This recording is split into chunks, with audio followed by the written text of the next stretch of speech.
Hello guys, how's it going? My name is Alexander, also known as Zandrievich, and today I'm playing a game called Grim Dawn on hardcore difficulty with veteran included. This time we'll try a combination of classes that is called Conjurer. It's a basically hybrid between occultist and shaman. Occultist being the main one and shaman is a secondary class. This is yet another beginner friendly class that you can try out. He has some advantages, some disadvantages when compared to physical Death Knight that I was playing before. But since that previous character that was Death Knight died tragically, I decided to try something else and was searching for yet some other beginner-friendly classes, which have the capabilities of full clearing all of the game's content on all difficulties with self-found gear, as well as also the classes that has the opportunity to farm up items, meaning target farming some of them. So there are a few options right there on the forums and on the internet, and I decided to stick right now with the Conjurer class.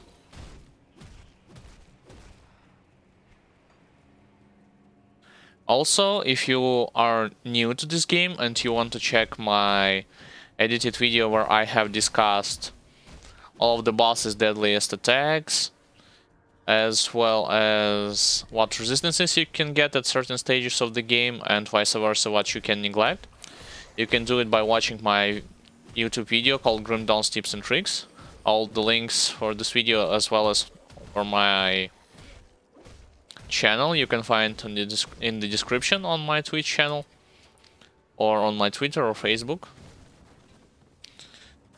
And also, if you want to check other parts of my playthrough from a Death Knight character, you can do it. They are already up on my Twitch channel, or on my YouTube channel. When it comes to my main offensive skill, well, there will be several later on, but as of right now, I will be going with the Bloody Pox.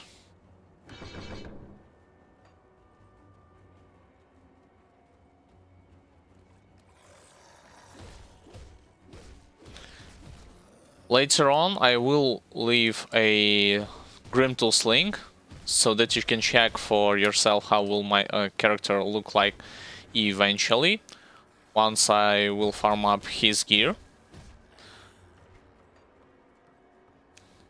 So this will be as a sort of a template for you to see how things will unravel in the future.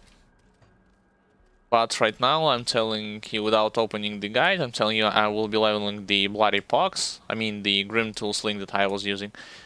Bloody Pox and Curse of Frailty.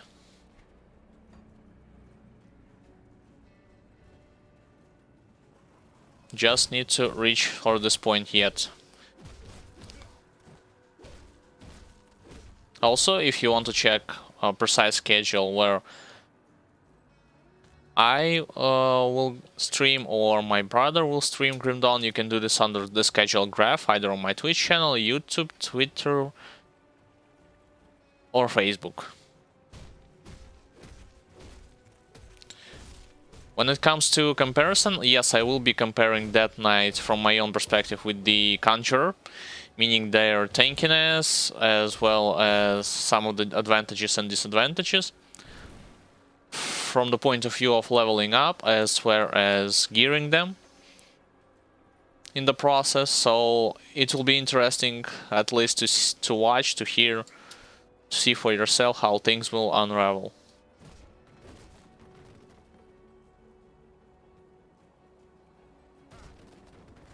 Because checking other people's opinions,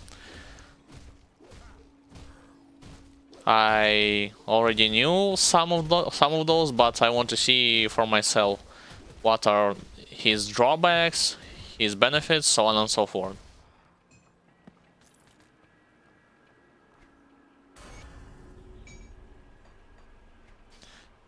Alright, Bloody Pox, level 1, here we go. Let's put it on the right mouse button.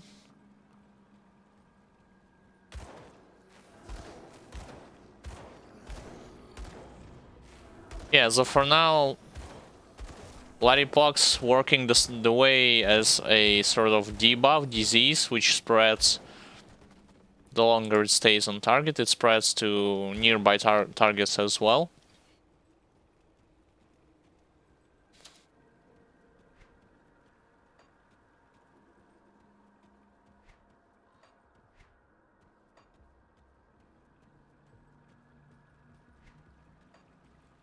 Right now I'm going to mostly be leveling the Bloody Pox and I assume Mastery Bar, just to rush also for the Occultist Ultimate, exclusive skill, that is.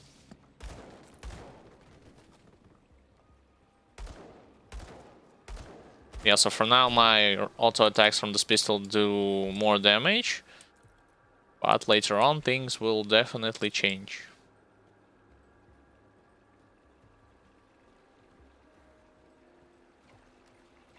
So when it comes to my main means or type of damage that I'm going to be using, I am going to be using full vitality damage.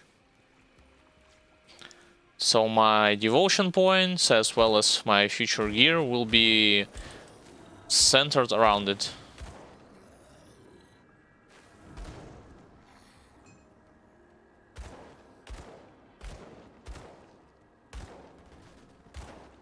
Right, I'm missing quite often, and since well, to be honest guys, I forgot to do one thing. I forgot to bring my experience bottles with me, as the town is now locked. I need to first complete the main quest from Bourbon to unlock the entrance to town.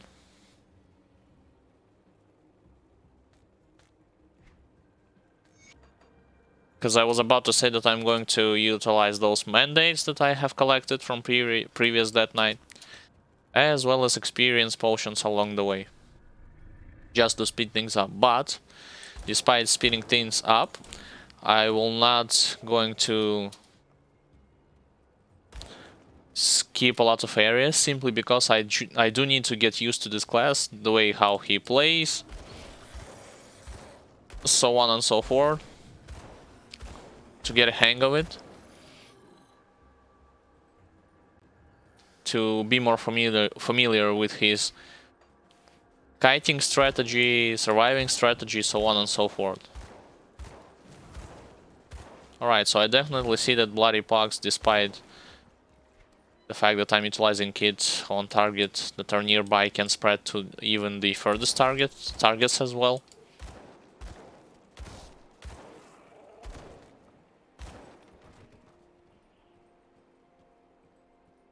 And yes, despite the fact that my right one-hand attacks, I'll stick with the gun. Despite the fact that my previous character died on hardcore, let's use this Bloody Pox thing on different targets. I'll still going to make this Conjurer on hardcore, just because I want to present. I do not have anything against softcore. It's just that my plan was to speak mostly from the point of view of hardcore mode. So this is why I have decided to stick with it. But you can apply some things that I will be explaining, as well as commentating on, even on the softcore mode as well.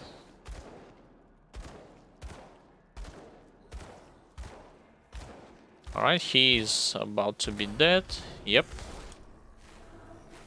I do need to level Bloody Pox some more, because right now it's not doing that big amount of damage. And let's equip this yellow gear that I had found. This is better. This one, and let's level this bloody pox. So, and one into mastery bar. Or perhaps... No, let's do one into mastery bar. When it comes to points, most of the points I will be putting them on physique. But some of those will be put it later on towards gear that will require from me to have a decent amount of spirit to wear, and I should have definitely turned off the white filter right now, so to not pick from this point on those white items.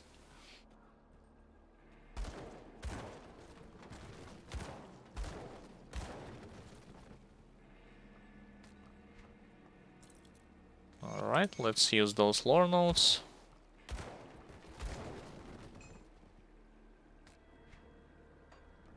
A sword, I'm not gonna use it since I am mostly gonna be casting stuff from the distance.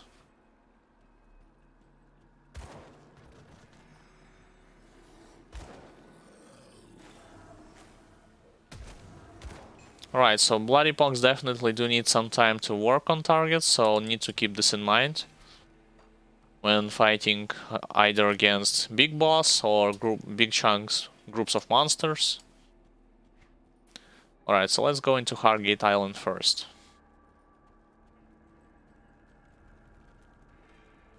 Sadly, this way is blocked, so I need to go around.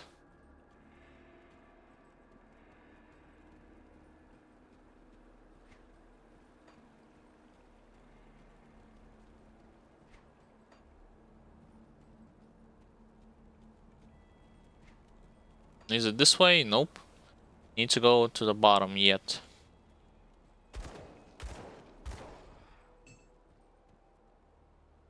I definitely see Bloody Pox utilizing a decent amount of mana right now, so perhaps the same thing that I was noticing with the Primal Strike ability, you do not have to level up that high. Alright, I just run and they are going to die by themselves, it seems. Nope, not yet. So if I were put one more level, then it will work.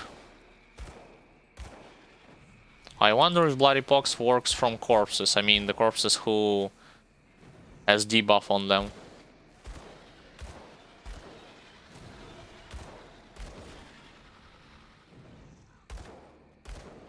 Let's utilize this on you.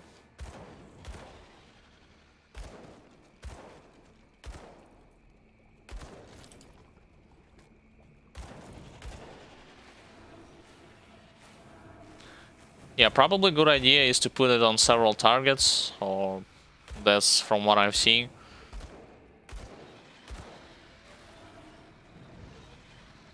Alright, he should be dead. Or not. Yeah, I'll definitely put even a couple more points into Bloody Pox.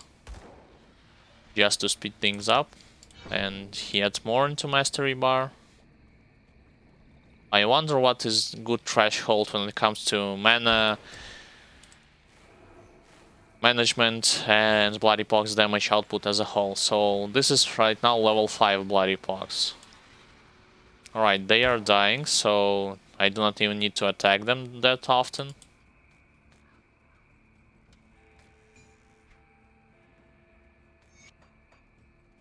Let's see in the big chunks. Let's utilize Bloody Pox on you and on you. So how many will die by themselves?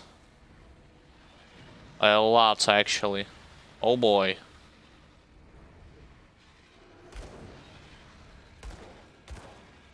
Yeah, only few of them left. That's good. So level 5 for now. I think it's enough.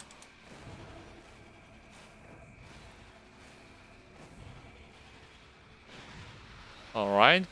Yeah, like, they are level 6 and some of them level 7, but by the looks of it, level 5 Bloody Pox definitely capable of dealing with them. That was weird spawning. I mean, they even spawned without any animation of them crawling from their hole. So this is why I commentated that it was weird. So level 5 right now is more than enough. So perhaps I need to put some points here and continue on with my Curse of Frailty, or straight into Mastery Bar.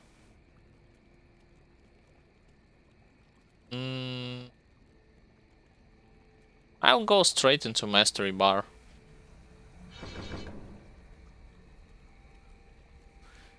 And I will be utilizing this as well, but a little bit later. The thing about the Conjurer build, or in general all of the Vitality caster, is that most of your skills, actually almost all of them, heal you whenever you are dealing damage to enemy. And I need to throw those white stuff away. Wait a second, not the armor. I do need this armor to equip it. Yeah. So most of your stuff in one way or another will heal you. Fire burn. And physique 118. Like I said, one way or another, most of the stuff will heal you. And that's good news, meaning that you'll not have to rely heavily on some sort of life leeching attacks, meaning that skills by themselves that heal you do not require from you to have any sort of life leech extra. But I am aware that there are some monsters from whom you either cannot heal at all, like for example Chupacabra Nemesis, or you cannot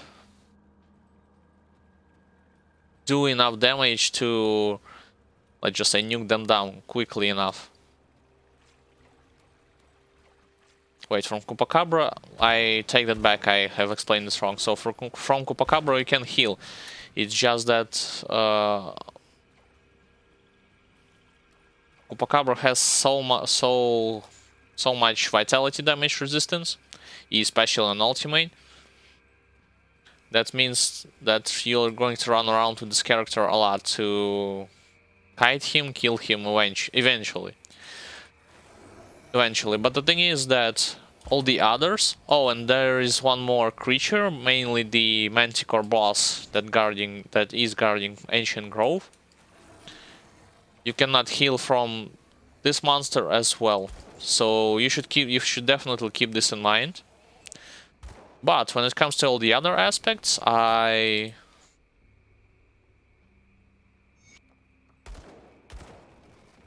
think this character, from what people have told on forums, should be more than capable of clearing all the game content. Even on ultimate difficulty.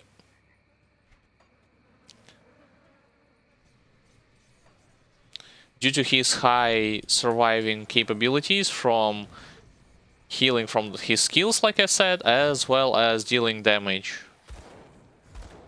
The only thing that is lacking, I see, well, from the link that I will be posting, is he does not have that high enough damage absorption, if any.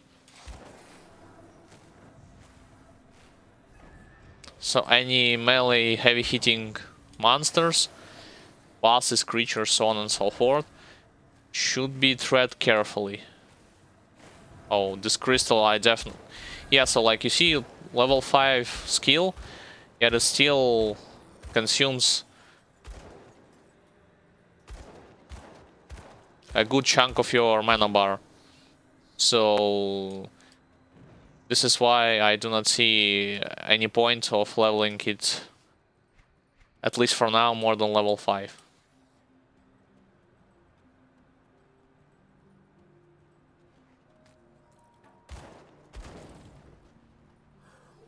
Alright, let's group you up a bit, so that my Bloody Pox will work more quickly. Oh, they are not dying, so perhaps one more point should be enough in Bloody Pox. I thought they were gonna die just from one usage of my skill, they are not.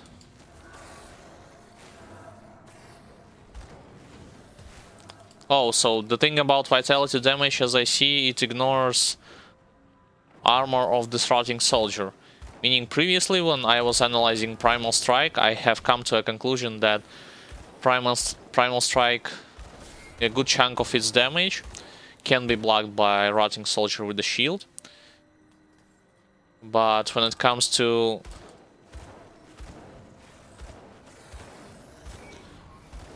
vitality damage, I see that vitality damage is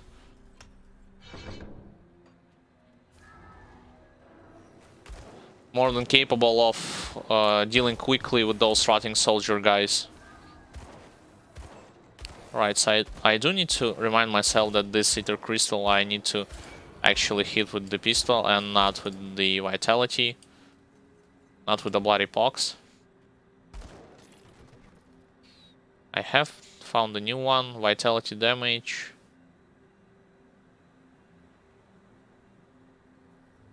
Nah, I'll stick with mine for now. Alright, so utilize this Pox once again.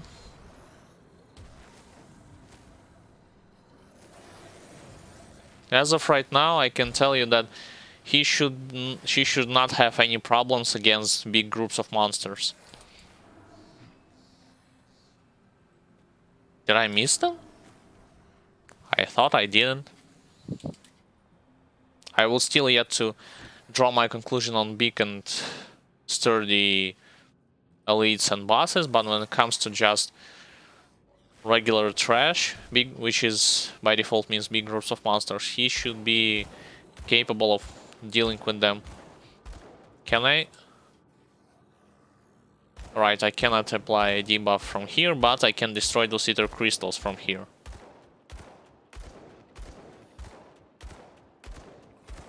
Also, well, if you are a beginner and you are wondering what is this incoming DPS graph, kills, etc., I am using a mod called Grim Internals, which allows me to see such sort of things, which is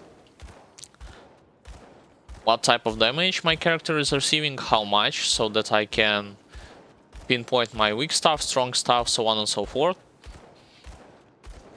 Alright. The other functions of this mod includes auto-picking lore items, blueprints, components.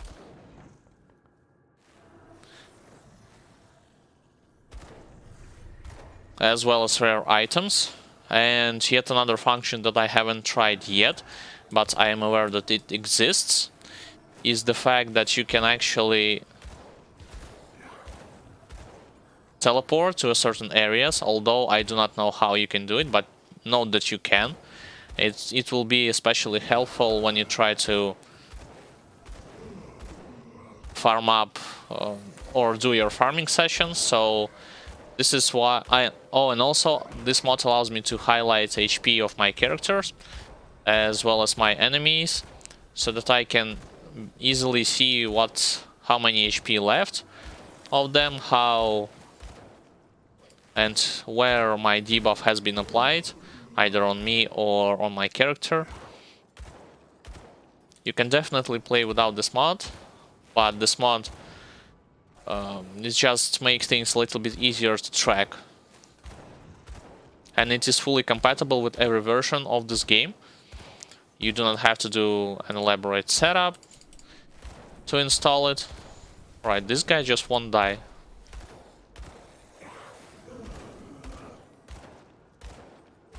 Yeah, so with the Force Wave I was dealing with him a bit quicker than with Bloody Pox.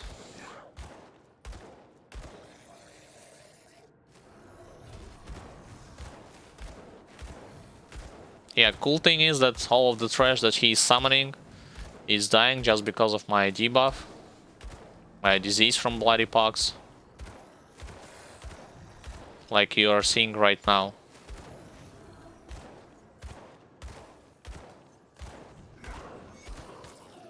Finally. So, what is this? Well, it's a bit better, but not with my type of damage. This is my type of damage, although it's two-handed ranged. One-handed sword with cutting. I can't carry anymore. Let's throw away those white items in favor of yellow ones. I can't carry anymore. I still cannot carry, come on. So let's go activate the altar.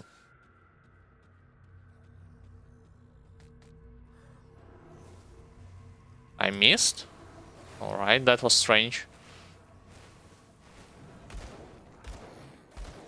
Rotting soldiers are not dying yet from one Bloody Pox, so perhaps couple more points should be enough.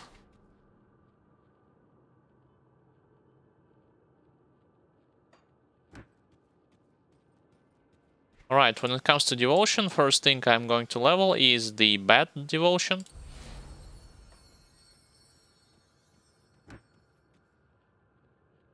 Which will give me life leech as well as spike attacks, which I will attach to Bloody Pox itself.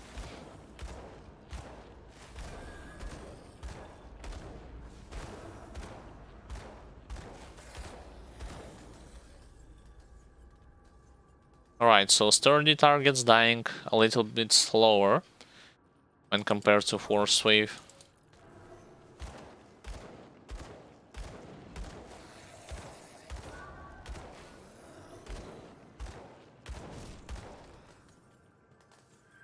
So they are done with.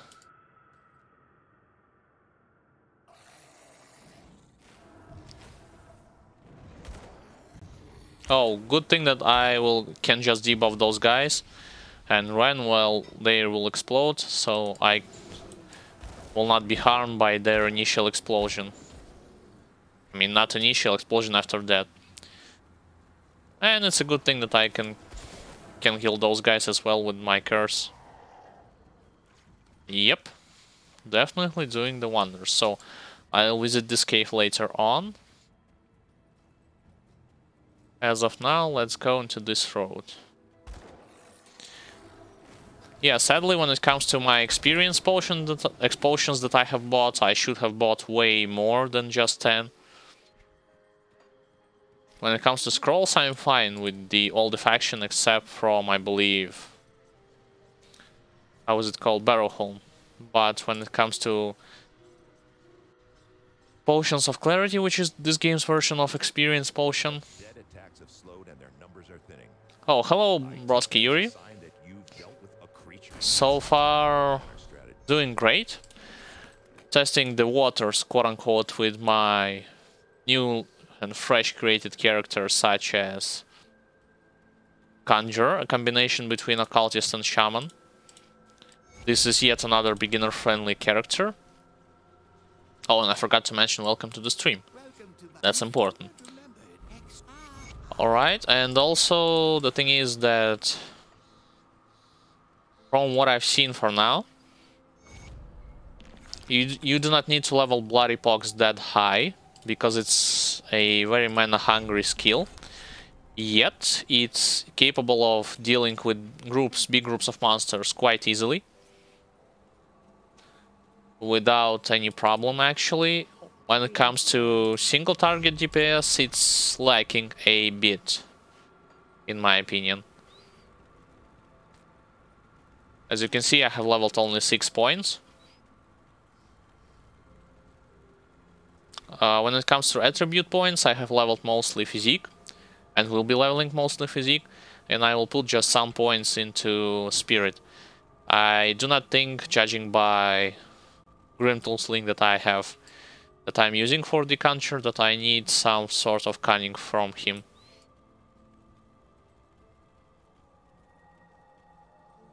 So I actually can level up yet again, just need to complete this quest. The captain send you if you search the ruined houses. Wait, what? Haven't I got all of the scrap? I thought I can. I thought I will. So I do need to buy this one. Did you get perfect? Well, since I did this. That was weird. Usually you'll have your 5 scraps by this point, if you were clearing every nook and cranny of those places. So, should I deal with the sigil for now? No, I think I'll do the following. So, 2 more into attribute points, 1 more into bloody pox, and perhaps yet more into bloody pox or attribute points. Let me think a little bit. No, let's do mastery bar, which is attribute points, quote unquote. I mean, it levels up your attributes, so this is why I am saying this stuff. And also, in case you're wondering, later on I will be putting my, well, Grim Tools link, so that you can see in the future how my character will look like. How he will shape himself up. How he will shape himself up in the end stages of the game. Alright, so yeah, Bloody Pox definitely doing good. Oh, and I forgot one important thing. I forgot to bring with me those clarity potions and utilize those scrolls that I have stacked from previous characters.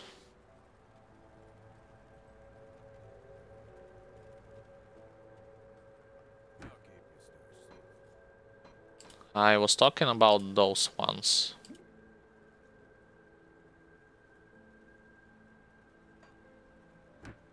And when it comes to scrolls, so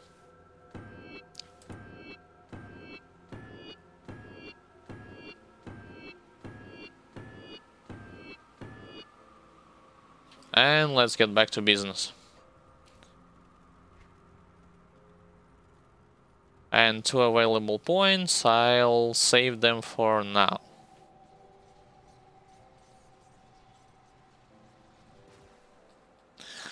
And let's utilize this potion. So, this potion, one thing to keep in mind, this potion lasts for 1 hour.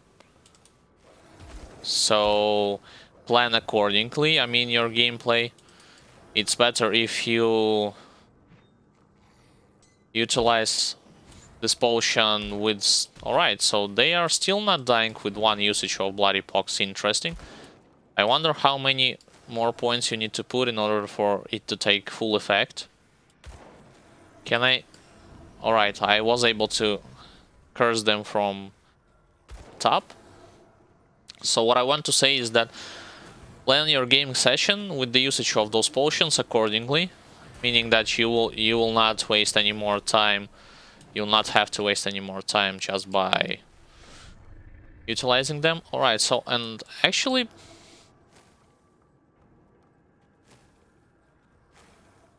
I still think that 7 is more than enough for now. So perhaps it's a good thing if I start to level this up. Health regen, offensive ability, so on and so forth.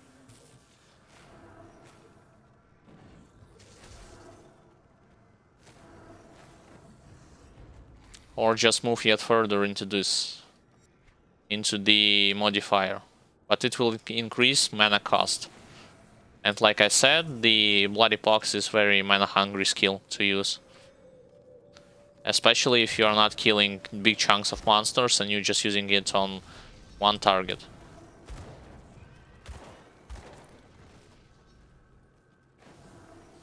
Yep, those spiders sure will be dead. Yep. You can see the effectiveness of this skill.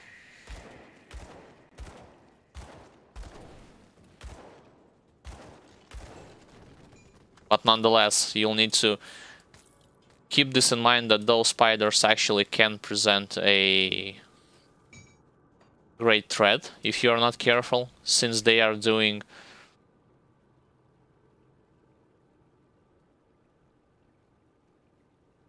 alright, finally, I'll do the usual stuff. Since they are doing the pierce damage as well as physical damage and acid, and your character right now is not that well equipped to withstand a barrage from full pack of those, I remind you, ranged spiders, not the melee ones, but mostly ranged ones. When it comes to melee ones, you actually do not have to worry that much.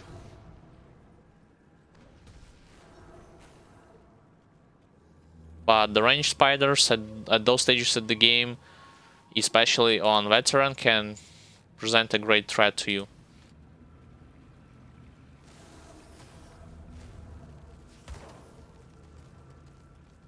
And I was talking about Broski Yuri, one thing that earlier is the fact that yes, I bought some experience potions, but 10 is not enough in my opinion.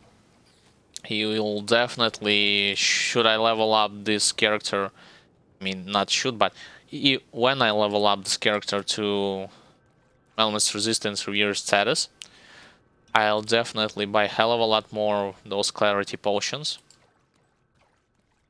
Each potion lasts for 1 hour, so keep this thing in mind. Alright, so 8 points was more than enough to clear this big chunk of monsters. And like I said, when it comes to scrolls, I am prepared in this front. Oh, so Bloody Pox can work after that. That's good to know. My inventory is full. Oh, sadly I do need to quickly go and sell all those stuff. Yeah, so perhaps this isn't an efficient use of your time with Potion of Clarity. Yet still, you gotta make some inventory space if you want to move on and pick some stuff later down the line. So this belt I'll save, this I will sell. Well, let's go for now with this stuff.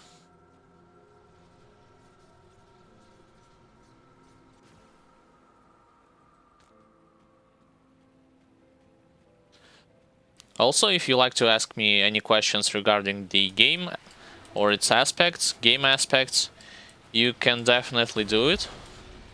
I'll do my best to answer it, whether it be about this character, about that knight character, or in general. Feel free to ask them.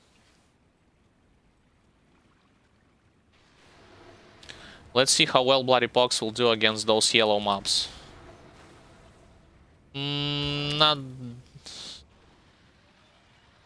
the results that I was looking for, so perhaps even more points. And continue to work this time onto its second modifier.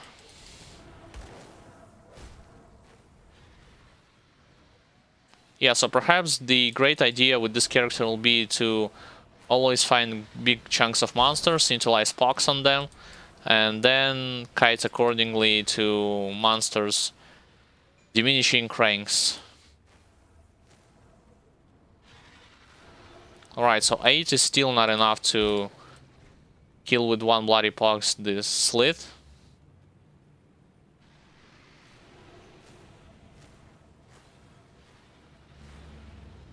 Alright, it has been applied, but sadly I do need to reapply it again to kill this Vanguard Deepmire. And by the way, despite being called Deepmire Vanguard, I'm still calling them slits, just because I used to call them this way.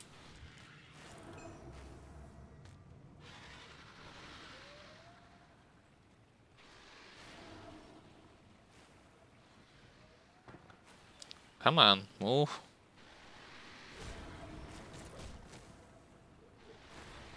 So when it comes to those big chunks of monsters, like I was explaining, Bloody Pox doing wonders clearing them, but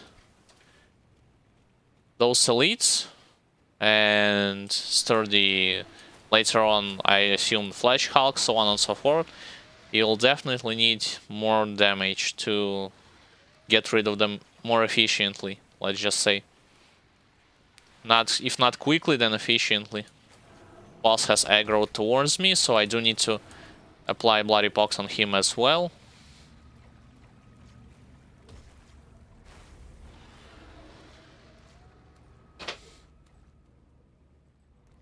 As of right now, my plan is to just go for the ultimate, I mean exclusive skill, as quickly as possible. Yeah, I do need to actually utilize my attack from a gun, because otherwise it will take forever to kill this guy, even with my Bloody Pox. So I assume I already see one drawback of using this skill, meaning your damage against those bosses and tough elites will definitely see lacking in comparison with the Force Wave guys.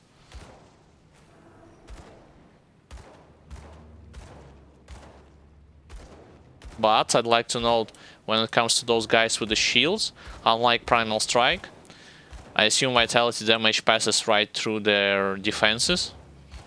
So all in all, that's good thing to know.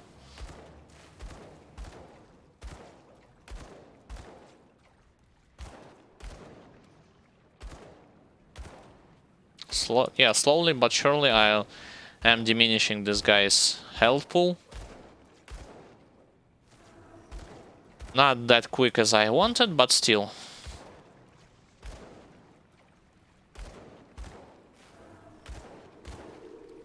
I mean, let's not forget how my previous Death Knight died just because I wanted to things die quickly. So I respect into more offensive constellation and paid for it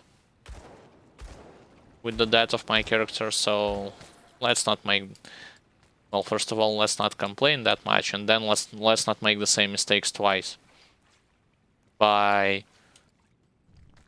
blaming the lack of excuse me, blaming the lack of damage output. So let's restore yet another shrine.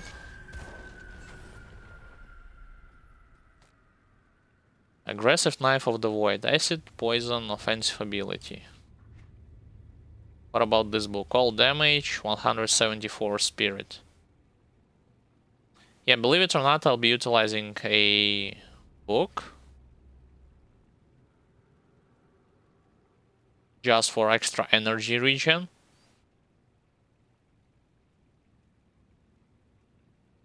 But like I said, most of those points will be put towards...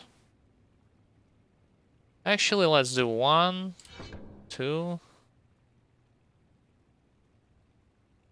Oh, so it's actually debuffs offensive ability also. Good. 3.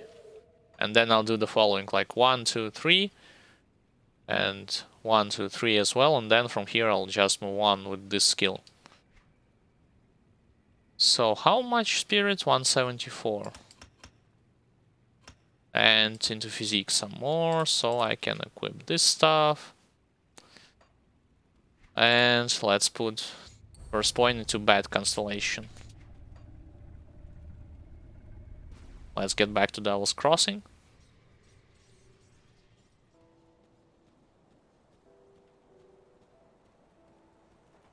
Well done. Alright, extra inventory slot.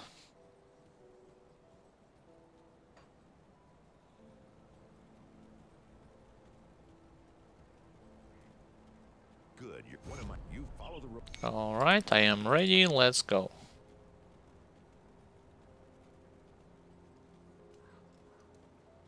So also, you might want to ask, why exactly have I chosen to play with the Conjurer?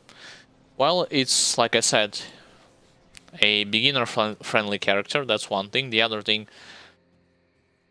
he has, just like that knight, a farmable. Well, I should rephrase this word. So,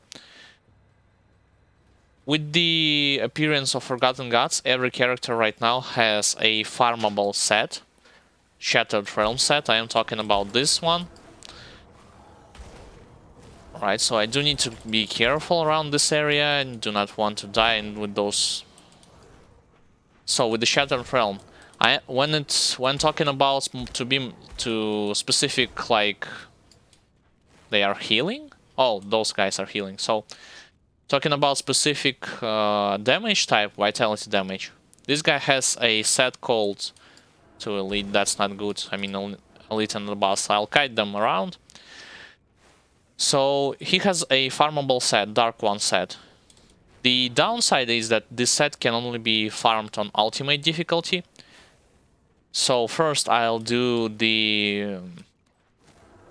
Actually, I'll do the Shattered Realm set farming first on elite, and then when I will be ready for ultimate, I'll switch to ultimate. But nonetheless, a great, how do you say it, benefit that this guy can farm up his set on ultimate. I mean, target farmable. He's just standing there, so 1, 2, 3. Reapply Bloody Pox. And the other advantages is that every skill from this character heals you.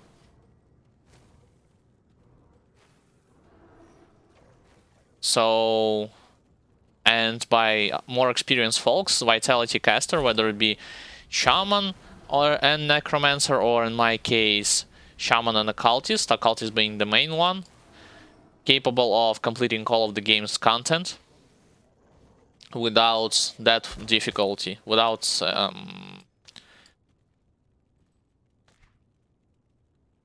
it being that difficult.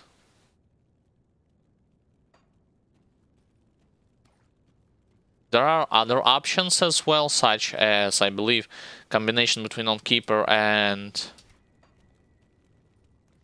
Mystic, which is, I believe, called Templar, but who also has the capability of target farming specific set. But the thing is, with the Templar, you have to target farm your set, well, one of the pieces of it in Port Valbury, and you know how I like Port Valbury stuff and all that is connected with it, so I'd rather not play.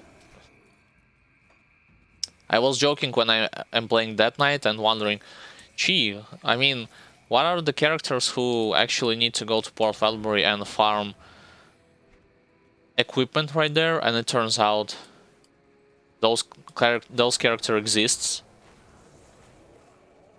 So I personally rather not play anything that's connected with the stuff that you need to do in Port Valbury. So this is why I decided to play with the Conjurer instead.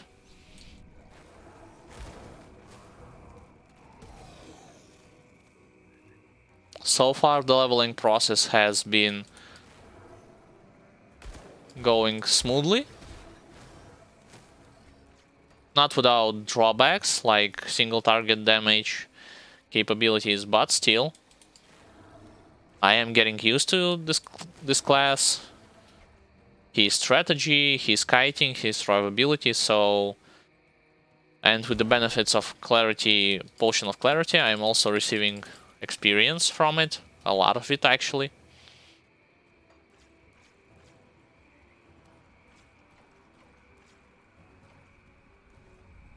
So this is why I'm slowly and surely clearing all of those monsters, so on and so forth.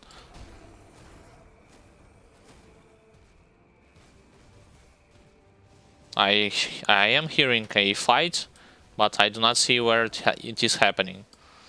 Let's aggro those Tainted Hounds as well. At the same time with those elite, this elite.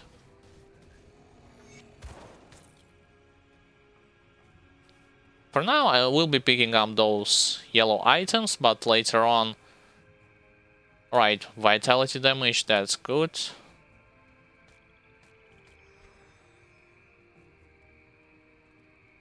Where is it? Oh, it's club. No, this one. Yep.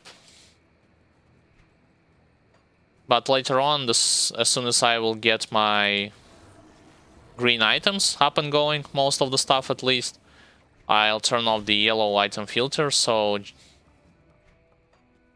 for me just to pick up those green items and ignore yellow ones. And also, so far as I see, my assumption to not rush for...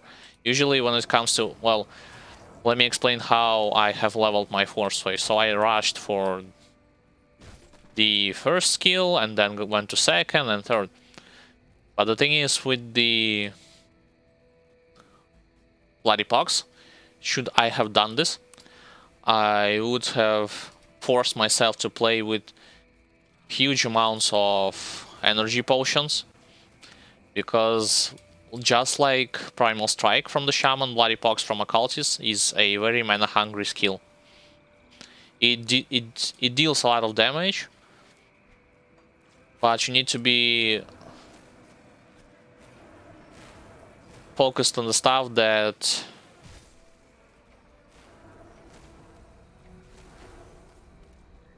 actually matters when it comes to energy, your energy resources, and your mana management as well. Via in combat or off combat, it's still important.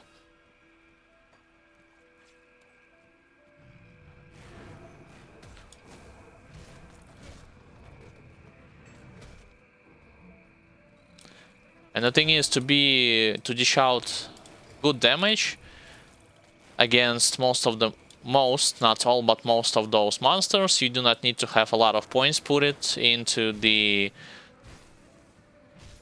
Bloody Pox skill.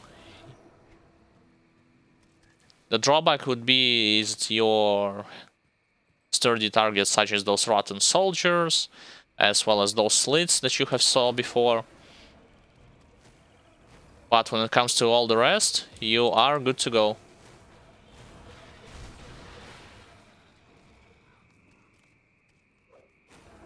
Meaning that you can definitely dispatch all of them as quickly as possible. Like you see right here. One Bloody Pox, whole screen is dead. Even the next screen is dying.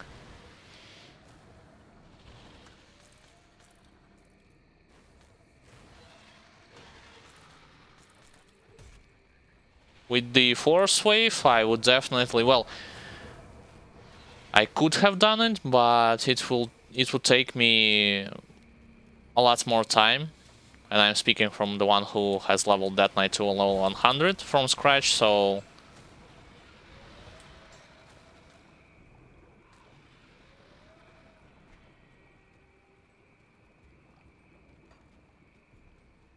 Things are the way they are.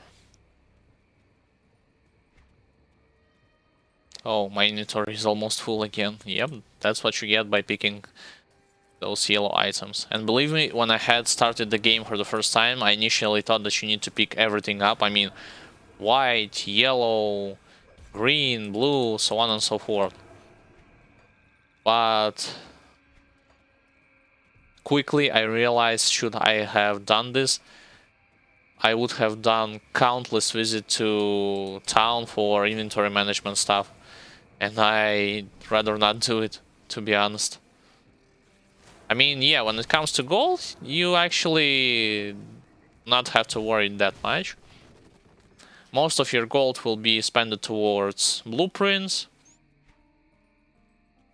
some equipment from friendly factions, as well as components for resistances. And I am specifically was mentioning friendly factions, not the regular vendors, because most of regular vendors' equipment is actually quite bad on every stages of the game, in every faction. I mean, there are exceptions, but as a whole or in general, gear that you can buy from those regular vendors usually is bad.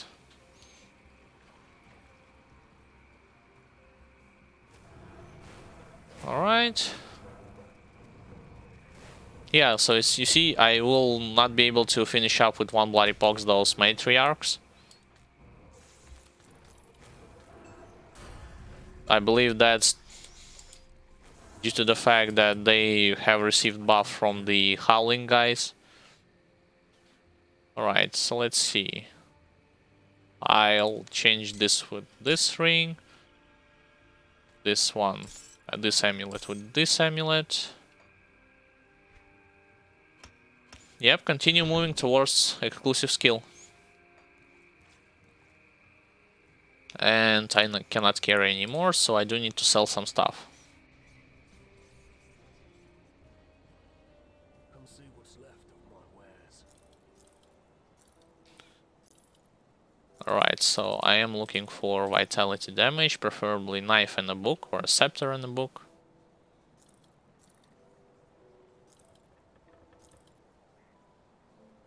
Not this shield.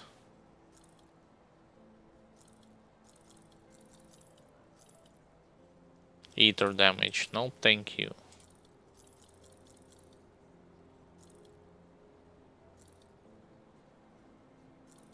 And this ring has to go. I mean, to put things into perspective, type your type of damage, which is in my case vitality, and see how many items you have.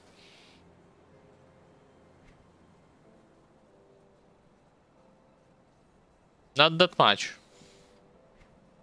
Same goes here, same goes here. You can basically, with your every visit to town, do the same thing and just check whether or not they have something useful. Most of the time they won't, I'll tell you, the way the things will going to unravel for you.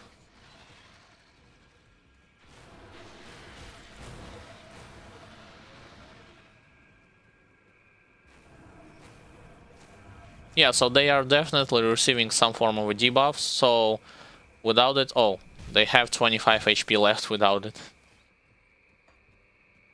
I mean, not the debuff, the buff for HP. Yep, this howling that those howlers performing.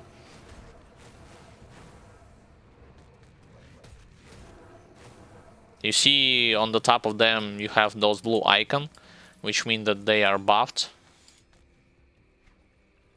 So that they armor, their armor as well as damage and HP increases when they have this blue icon on top of them.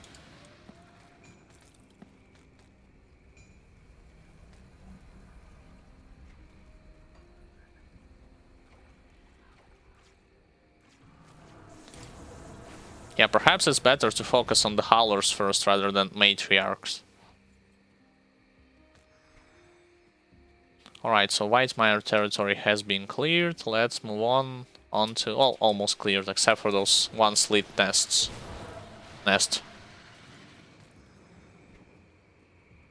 Let's move on to the next one. Haven't encountered cave. I assume the cave will be right here then, in which you can complete quest with, which consists of freeing those robbers guys.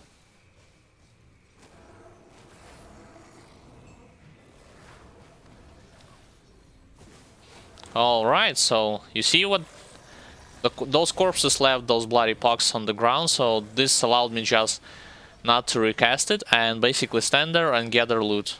Yep.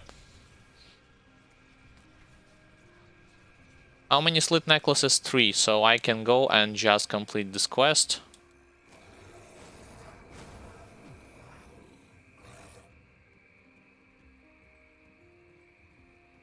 I assume in something like Steps of Torment, Bloody Pox would be insane, to be honest. I mean, how many skeletons you encounter in close quarter combats, in close corridors, rooms, so on and so forth.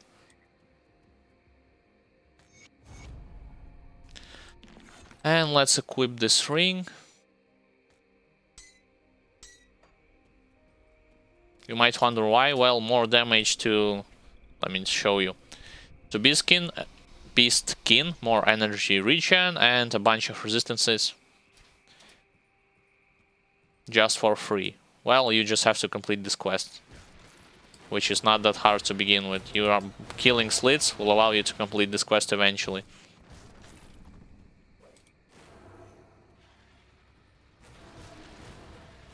Alright, Vanguard, will you die right now from one bloody pox? Yep. You will. Cool. Evocators. Evocators, from what I just witnessed, are more resilient to it. I'll visit this cave a little bit later.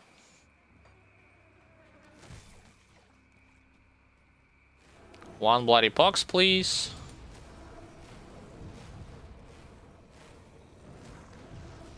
I shouldn't have used this on Burning Dead, since this dog just ran straight to him.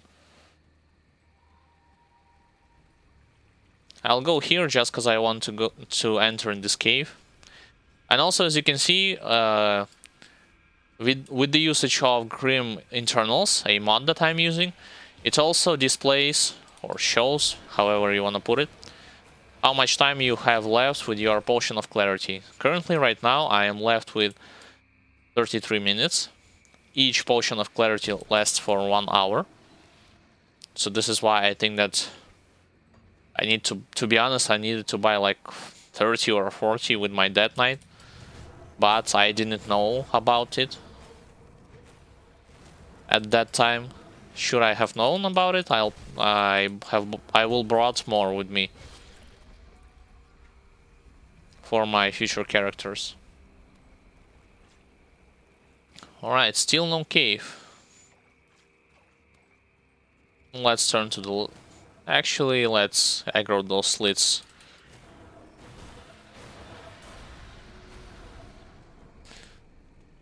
So, same deal. 2 points here, 1 point here. Actually, I should have... Well, to be honest, 2 points in Mastery Bar and 1 point into... How's it called? Wasting. It's better in my opinion. Just because Bloody Pox is that efficient at this moment.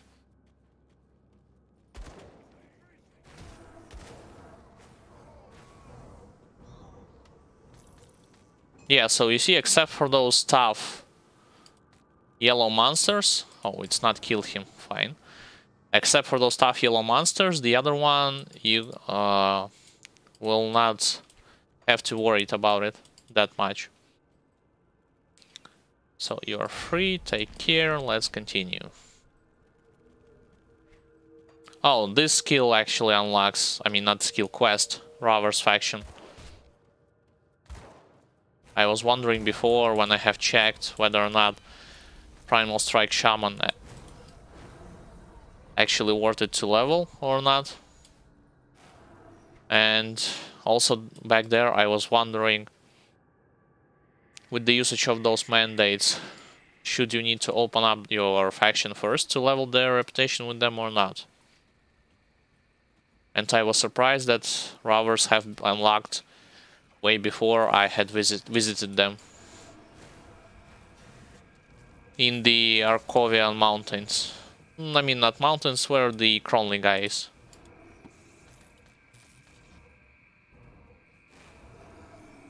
Alright, so he is dying quickly. Yep. Let's go kill some Milton Hard guy.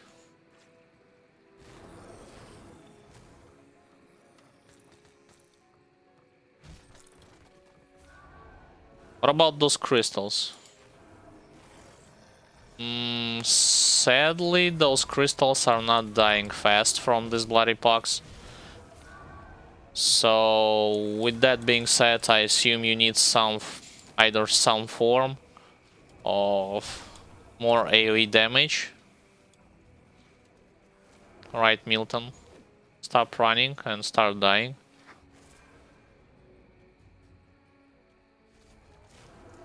So one bloody pox, he will heal, so let's not count this one. 2. Actually, I should have just ran and cleared the rest of the stuff while he's being debuffed, just to save some time. Like those stretches, so on and so forth. This is actually one more plus in my opinion, that you can do this sort of thing. I mean, debuff this guy, run to the next areas and start clearing them.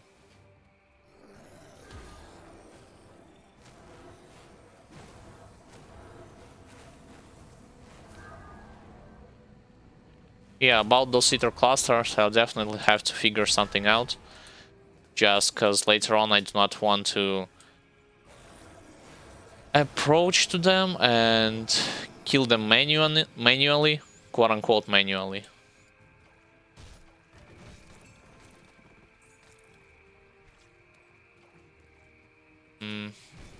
I'll go to the left. So, ether resistance, fire burn. I'll equip this just for now to get more resistances. This I do not need because it gives bonuses to pets. Alright, vitality chaos damage instead of this ring.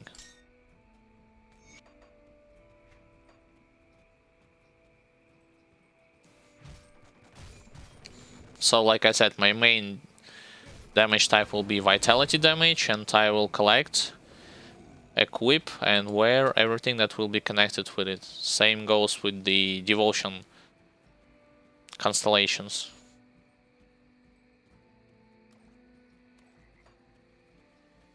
Right now I'm leveling Bat.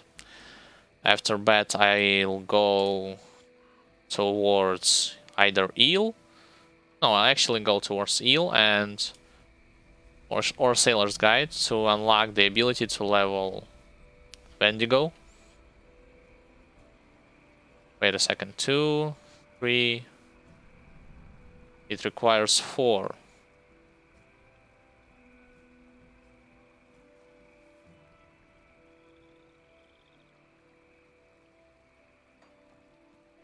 Yeah, so I will eventually try to unlock Wendigo, but right now Bat and this Sailor's Guide. Or Eel.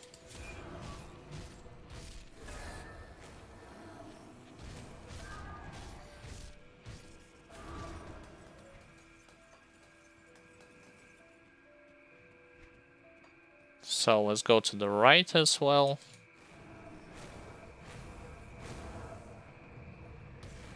Let's debuff those slits. Those that are crawling from their nests.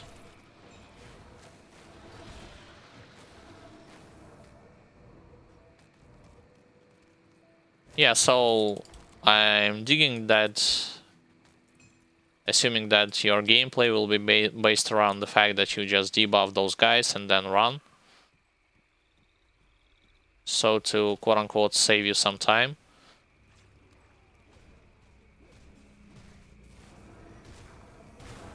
Oh, and also those cultists, despite being the... how do you call it? The followers of the blood of the blood god, so on and so forth, they are judging by how the way things went. They are definitely weak to vitality damage.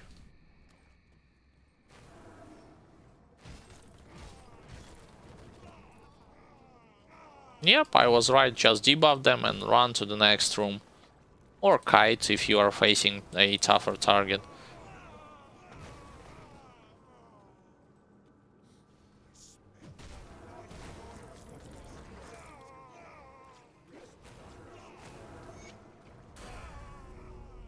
Leveled up some more. Yeah, so 1 and then 2 in here. Faster towards exclusive skill. I can't carry anymore. No, I cannot carry anymore. My inventory is full. Fine. Let's go and sell some stuff.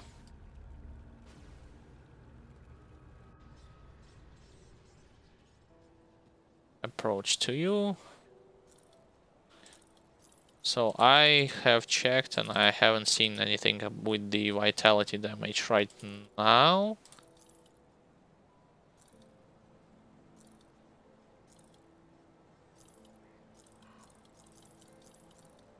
What about this hat? Equip this one. Oh, and believe it or not, I also have got the strange key for the depraved sanctuary, or how you call it.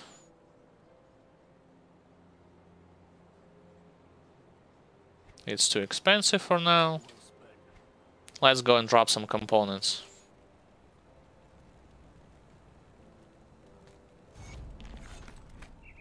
She will give this amulet, which I will equip. More resistances, always good. Despite the fact that of it not having the type of damage that I'm mostly interested in. Talking about vitality damage, of course.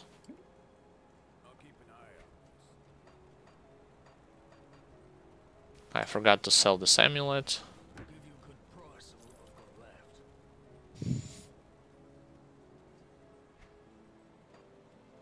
The fact that this modifier also lowers offensive ability of monsters is actually good in my opinion.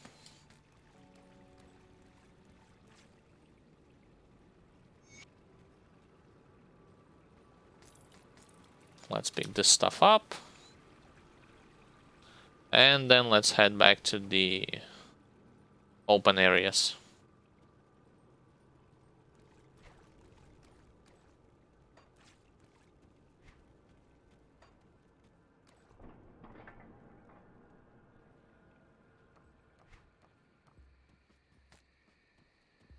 So actually I should have went to the left side first to kill yet another quest boss. An elite. Let's debuff you. Oh, those guys is not dead. Are not dead.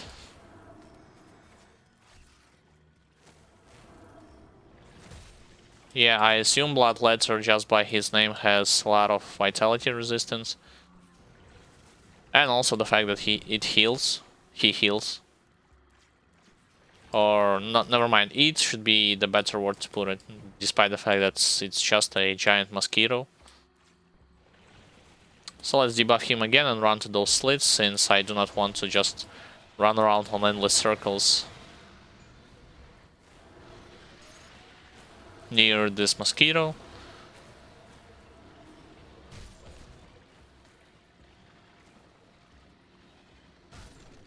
Yep, that was definitely the right call to do.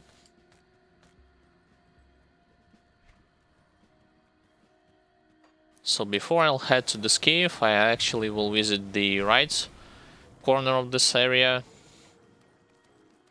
just to kill Negan the Withered. Excuse me, Withered. I have read this wrong. And in the meantime, open up this waypoint.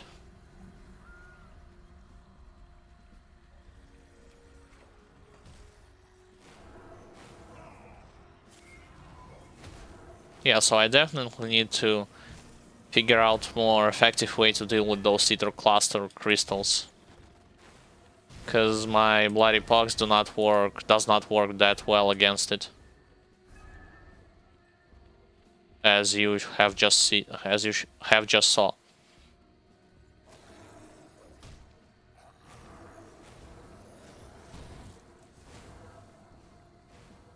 Those guys are dead. Should just kite this guy a little bit. Alright, so speaking about safety, just debuffing and running seems a bit better in my opinion than hit and run with the force wave, but those drawbacks I need to work on of closing them, such as the lack of good damage against tough opponents, monsters and elites, certain bosses.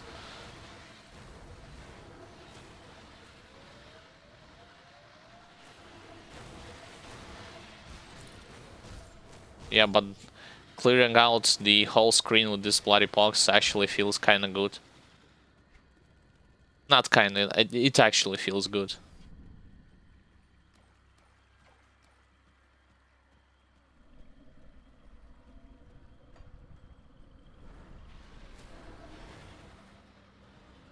So they will not come out. I mean, perhaps I have already cleared them from their nest.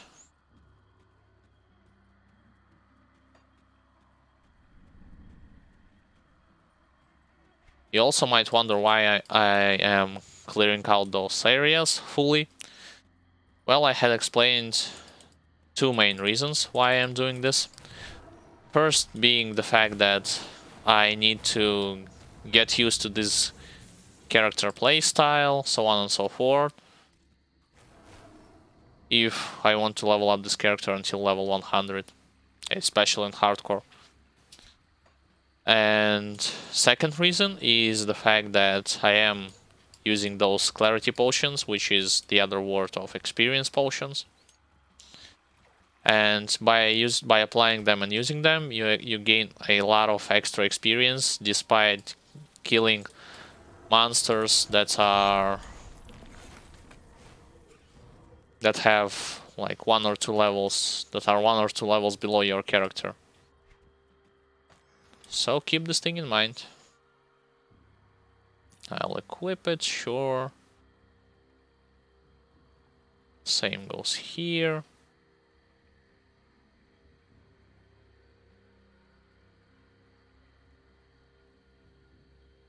Bonus to pets, nope. I'll pass. Vitality damage, one-handed sword. No, I'm mostly interested in the dagger. With vitality damage. Or a scepter.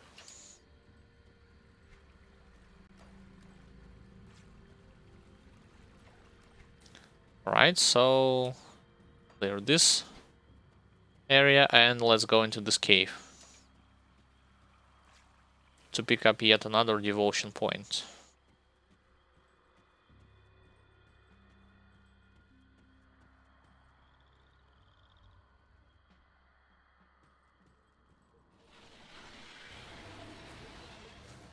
Alright.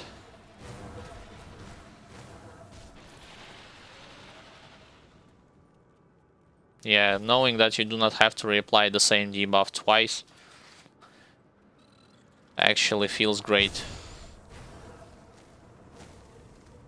Oh, I assume it's because my new gear I see those whirling blades around me when I got hit by those monsters.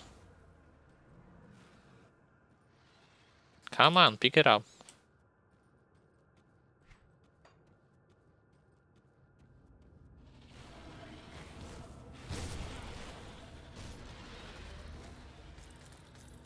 Alright, so all of those yellow slits at this time dying with 1 bloody pox.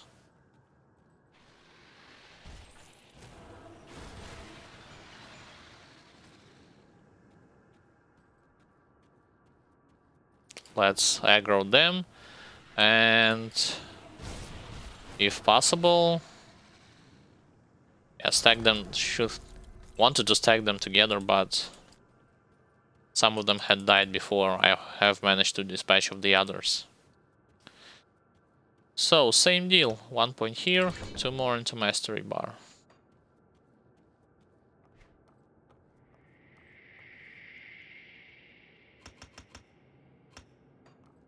Most of my points will be put towards physique. Only some of them towards spirit, and I do not need cunning. Yeah, like you saw, their health just went up, just by howling at one another.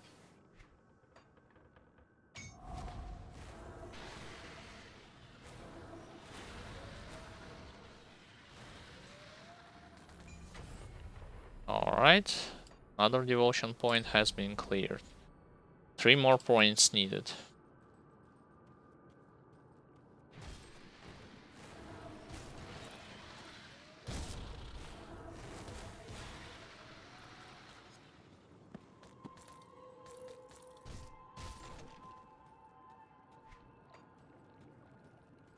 And also leveling up mastery bar that early allows you to stay relatively tanky as well as not have that much problems with your mana and HP pool unless you are spamming this bloody box left and right. Like I said, mana hungry ability or high mana consumption.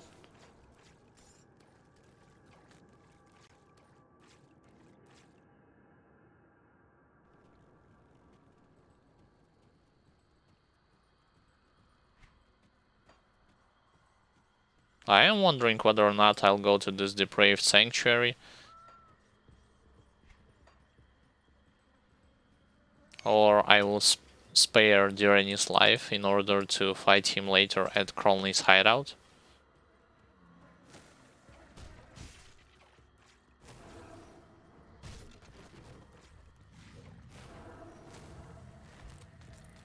For now, I do not know.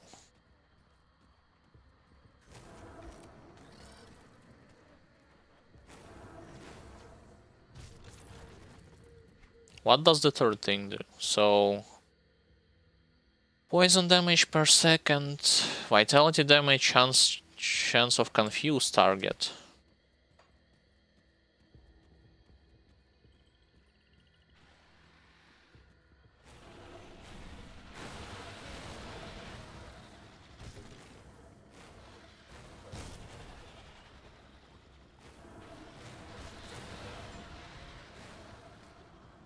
Yeah, having this ability definitely helps with your quote-unquote quick progression through the map.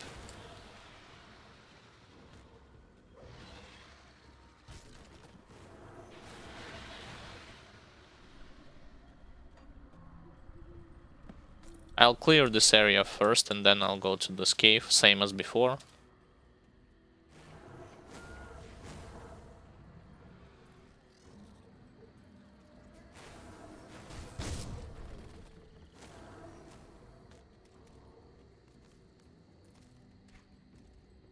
So let's go to the right now.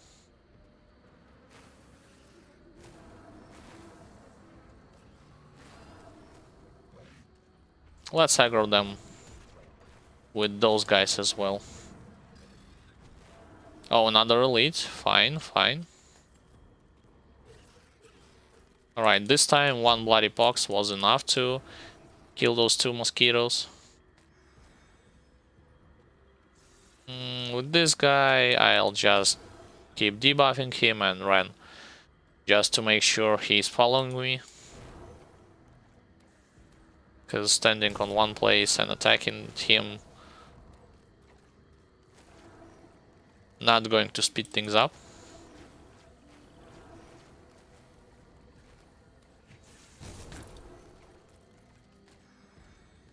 He just gave me yellow armor. And those swarm has been dealt with. Fine, fine, I need to move on. Whoops, click the wrong button.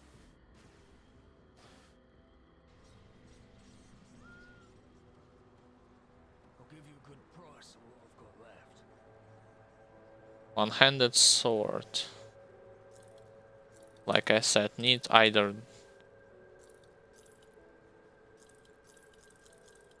dagger or one-handed magical scepter. Not swords, not shields. Actually, I believe at this time I should just switch to green items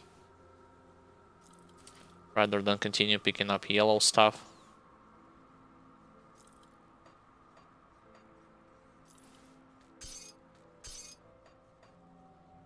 See you around.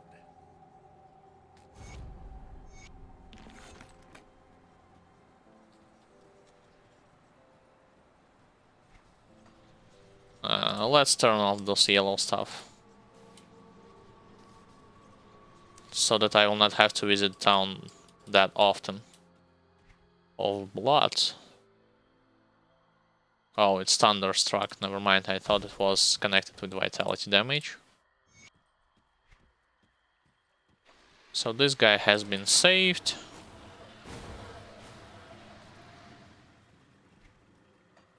Let's go now into into the cave as soon as I clear this area.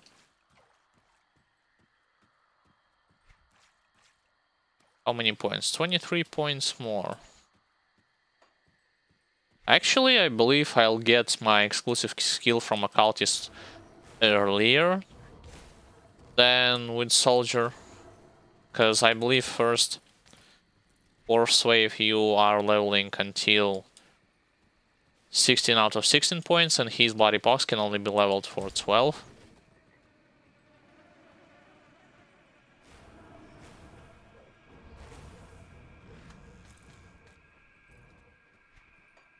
Alright, he's not dead with one stuff. With one debuff. Minus how many? Minus 120 offensive ability. That's huge. Even at the 7 out of 12 rank. And basically offensive ability means should you or monsters got debuffed by this, your overall damage, your chances to crit will be greatly diminished.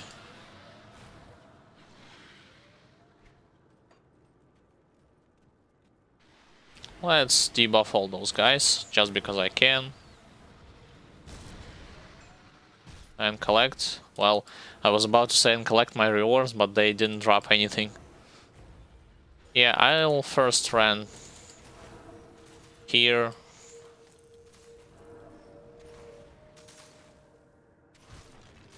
Yeah, not having to stay in one place and just using the sparks definitely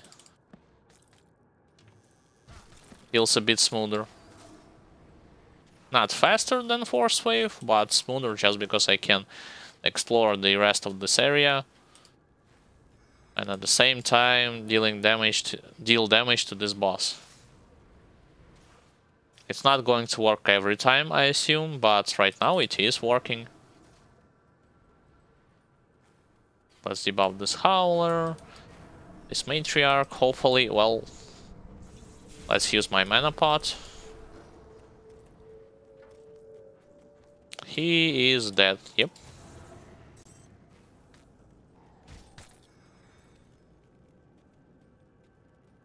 Anyone left here? Yeah, someone. My Potion of Clarity has 8 more minutes. Should be able to go to this underwater passage by the time it will run off.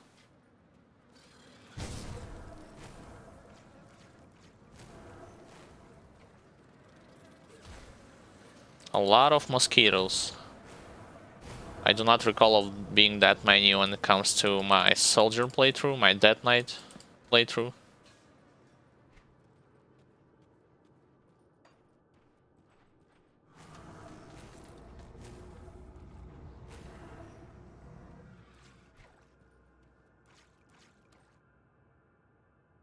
Ether, physical ether damage. No, thank you, looking for vitality.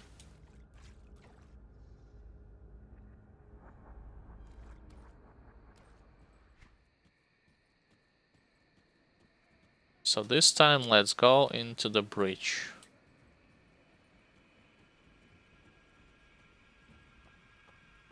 I'll speak with this Luther Graves guy after I'll complete several more quests.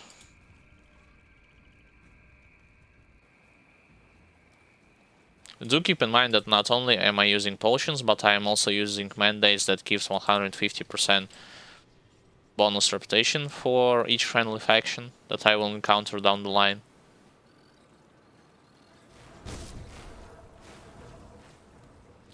Oh, and I start to see yet another drawback from Bloody Pox. If a monster does not have high amount of HP and you utilize Bloody Pox on them, monster will instantly die and disease will not start spreading and debuffing other targets. So like I said, you need some time for it to take its effect. well, with every drawbacks comes advantages and vice versa.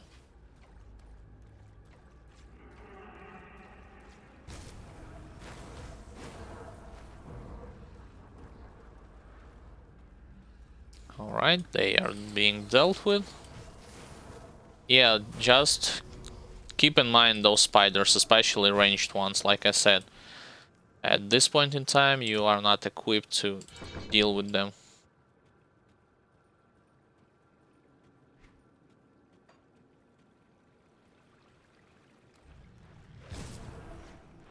I mean, not in terms of damage, but in terms of your overall tankiness.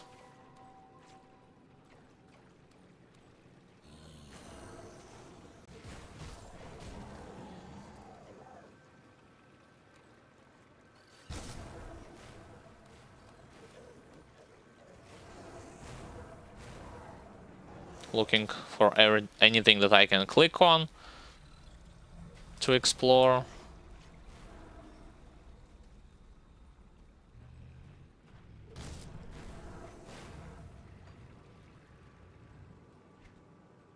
Nothing here. I cannot attack those guys through the stone, sadly.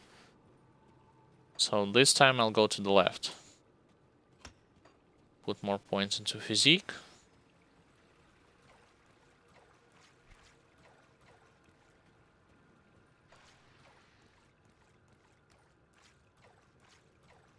Let's start clearing this left passage.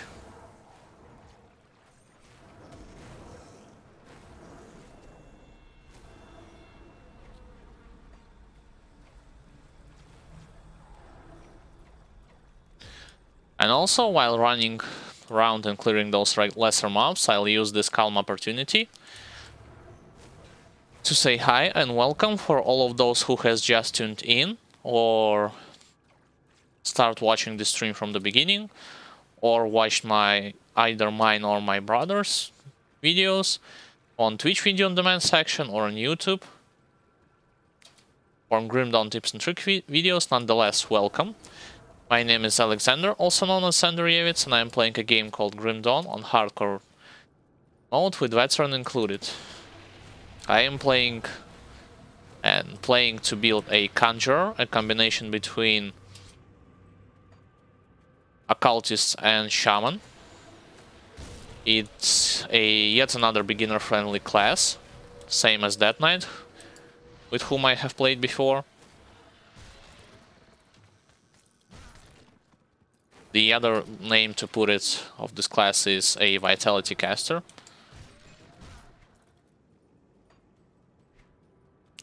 And if you would like to check my other parts of my Death Knight playthrough, or if you are a beginner and you are wondering of a good tips and tricks guide in which I was discussing, elaborating, and explaining some of the details which... Oh, you mean the main class? Or just class for leveling? I can explain why, like... As a main class for leveling, I have decided to go with Occultist. Why? Because I will apply same tactic as before, just go try to rush for the exclusive skill as fast as possible, and you see me doing this just by picking Bloody Pox and do this sort of stuff. Why not Shaman? The thing is that should you pick Shaman at the beginning, you only have two options, and neither of those exclusive skill actually works. Like, if you sticking to the strategy of rushing to exclusive skill as soon as possible, picking Shaman and keeping in mind your main damage type as Vitality damage is not going to work in my opinion. Why? Well, see for yourself. You have bleeding damage, physical internal trauma damage, and damage absorption. So this is not Vitality damage. What about here? Cold damage, Electrocute, Frostborn. Not a Vitality damage. Yes, Shaman has, and I will pick some of his skills that has Vitality damage, either resistance reduction from it, such as Devouring Swarm, or Wendigo Totem, or Storm Totem with this modifier that converts all the lightning damage to vitality damage. But for now, to me, it doesn't make that much of a sense to pick Shaman for as the first class and then go with the Cultist just to pick later on exclusive skill. I mean, imagine if I pick Shaman, for how long will I be leveling without exclusive skill? For the majority of first difficulties and a part of Elite one? I'd rather pick Shaman with the Bloody Pox that has a great AoE effect in its own. It lacks the single target damage, and against weaker mobs it only kills them and not applying the debuff, but against big chunks of monsters it's great skill. And that's one thing. And the other thing, like I said, let's count it, let's just say, so 21, well, in 20 or 15 or 20 levels, I will be able to pick up the skill, which gives instantly more vitality damage that I'm using, more tankiness, more resistances, and that my skills cannot be disrupted. So why would I have to pick Shaman right now? I do not understand, to be honest. Yes, later on, until I'll pick this skill and then go with some Curse of Frailty and some Mastery Bar from the Shaman, yeah, sure, why not? But right now I do not... how to say it better? I do not find anything good with this strategy if you want to rush for the exclusive skill. If you want to play without it for the majority of your normal playthrough as well as Elite part of Elite playthrough, then fine, but for me it will not gonna work. So hopefully the sensor suffice. And also, if you want to check out my other detailed tips and tricks video, edited stuff, so on and so forth, about boss's deadliest attacks, as well as what types of resistances you can get, you can check my Grim Dawn tips and tricks videos, where I was explaining this sort of stuff, what you need in terms of resistances and what you can neglect at certain portions of the game, so on and so forth. Also, when it comes to other questions, feel free to ask them in chat. Regarding game aspects, character aspects, so on and so forth, I'll do my best to answer them. When it comes to other parts of that Knight playthrough or this playthrough that I will be uploading at YouTube, you can check either Twitch video on demand section or my YouTube channel. Everything will be uploaded and updated, and I will usually notify via Twitter, Facebook, YouTube in discussion section, as well as Facebook. So when I upload new stuff, so that for you it will be easier to keep track on whether or not I have uploaded something or haven't yet.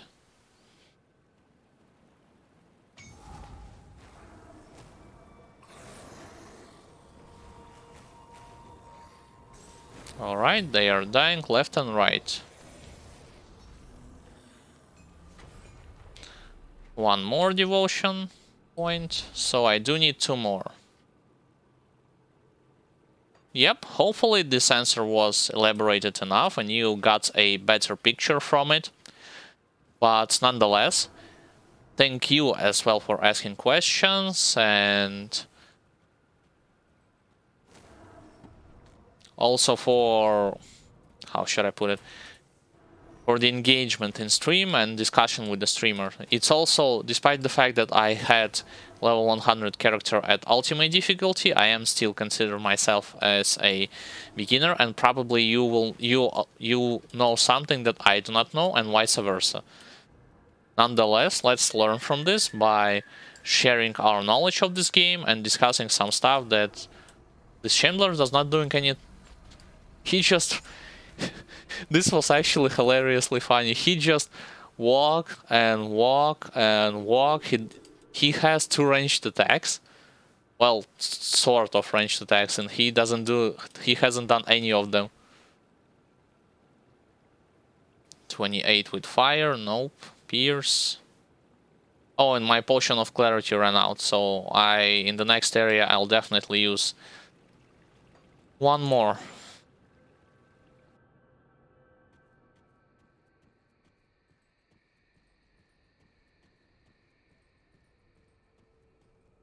And like I said, my main type of damage is vitality damage. My main offensive skill will be Bloody Pox. Oh, hello. So perhaps it's still yet another reason why I have picked Occultist first and not Shaman. Oh, potion, alright. 1 hour extra experience.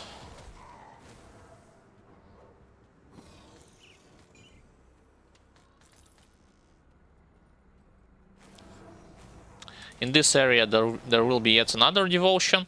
I am still wondering, should I go for Depraved Sanctuary right now? Or should I wait a bit?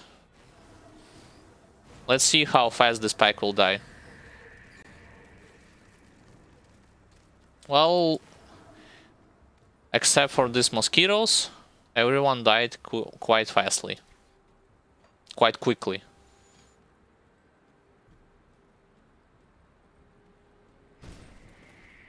Yeah, 0% chaos resistance, 32 vitality. To be honest, kinda scary. I could clear those cultists around here and just enter and exit the sanctuary itself, but going for Salazar, Chthonic Blade, and his minions, I do not know whether or not it will be worth it at this point in time.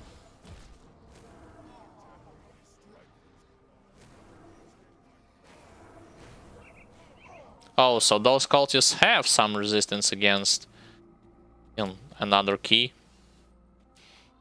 You might think it's a bug by me collecting several of those keys. It's actually not.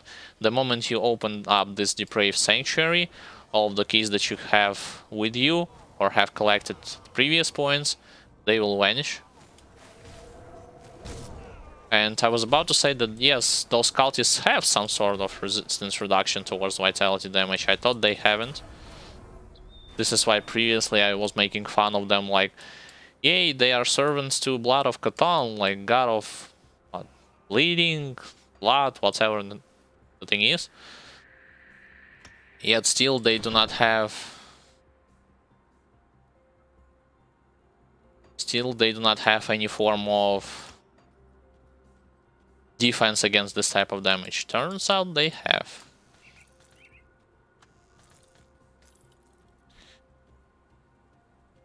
Scepter, chaos damage, elemental damage, Soleil File, destruction, vitality to chaos damage. That's more of a chaos damage. I am looking for vitality damage.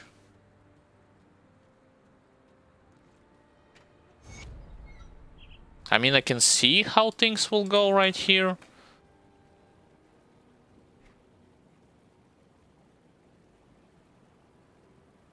Monsters are resistant, but with 0 chaos resistance it will be quite dangerous actually. Especially against Salazar. With those regular monsters, yeah, I can kite them a bit.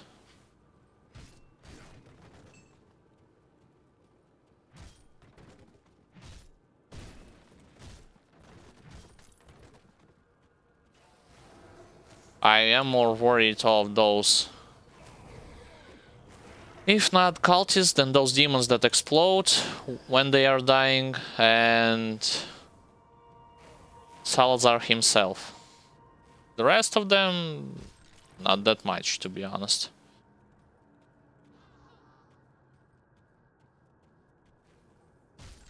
Perhaps I can just kite him to death.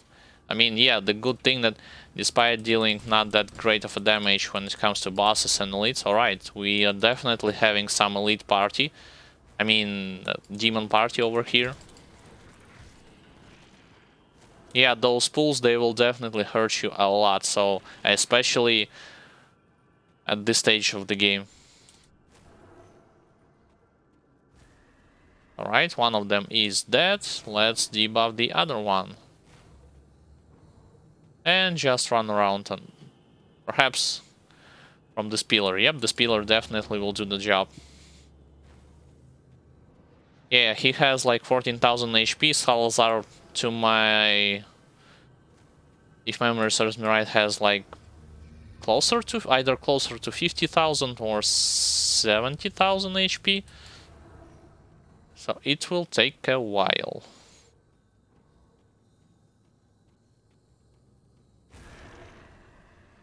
Yep, those explosions I was talking about. So after each demon, each of those types of demons will die, they will explode.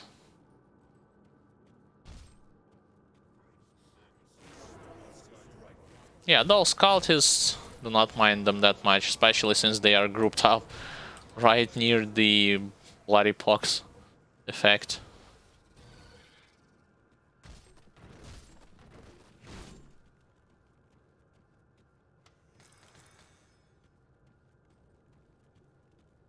To be honest, I only came here just because I have the key and I wanted to see how well the character has been performing and will perform.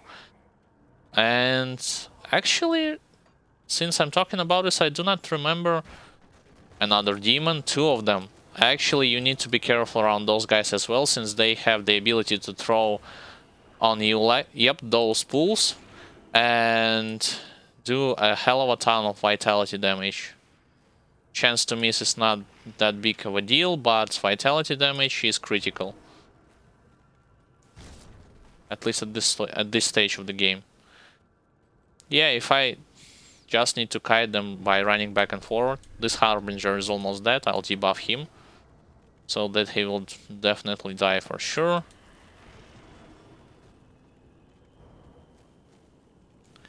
Good thing that my AoE helps a lot. I mean, just by hitting one target, I hitting the nearby target as well, but I need to keep my finger on my HP potion to not die. One of them has been dead, and only one left.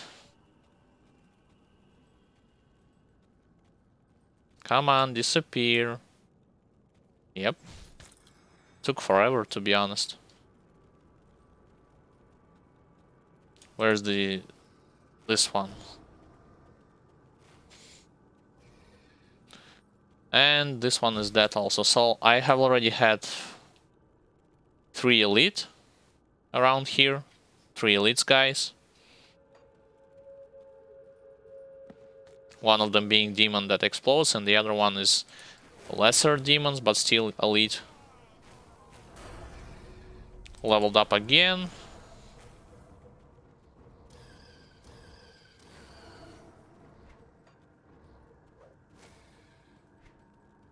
So same deal, 1 here, 2 here. And 1 more into physique.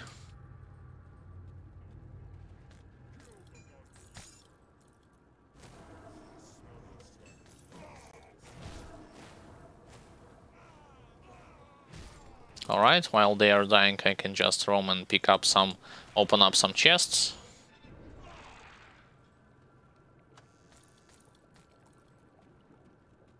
So, a fight against Salazar. To be honest, I still do not know how things will go. Or should I deal with him right now?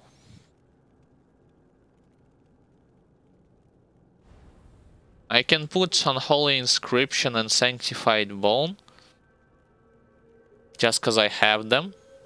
Oh, never mind, Sanctified Bone works from level 24. I can put the... Nope, I do not have Blacksmith. Yeah, with Salazar things might go not according to plan. I'll check how things will go eventually. Yeah, it's just him and his demon. Especially this Doombolt ability. Well, his demon is dying quite quickly, but the Doombolt scare him. And especially those pools. I am waiting for this Harbinger to die. Thank you. Right, Salazar left. Yeah, just run from his seals that he uses. Do not stand on them. If possible, avoid his Chaos Bolts. I assume it's Chaos Bolts. And just reapply this debuff. Yep, I was right. He has 70,000 HP on normal difficulty. With Veteran included.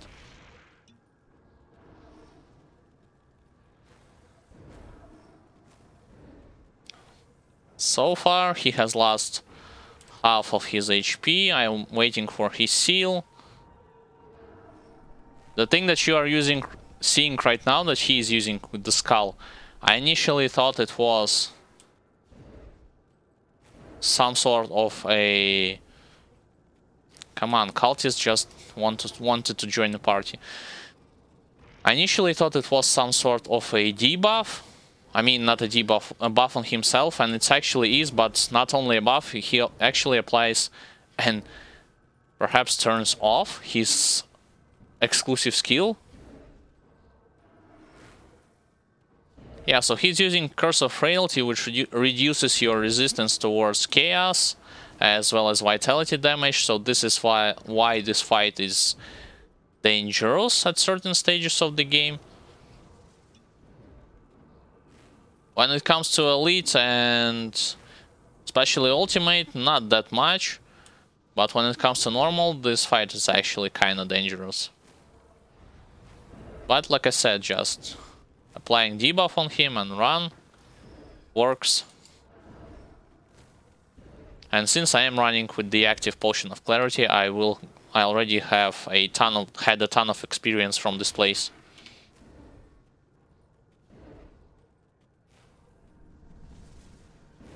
He should be dead. Yep.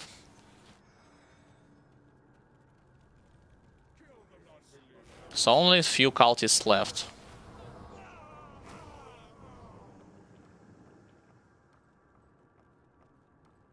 Let's clear this room as well.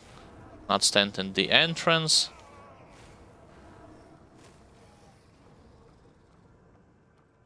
So this room has been cleared. Yep. I was having some doubts in this room, in this depraved sanctuary, but I had overcome this challenge.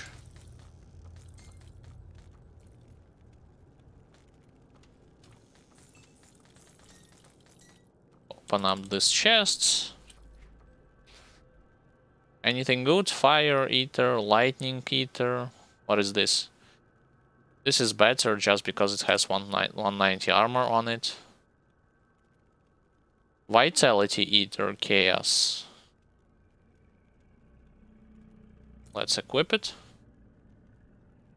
And then let's head back to the open area.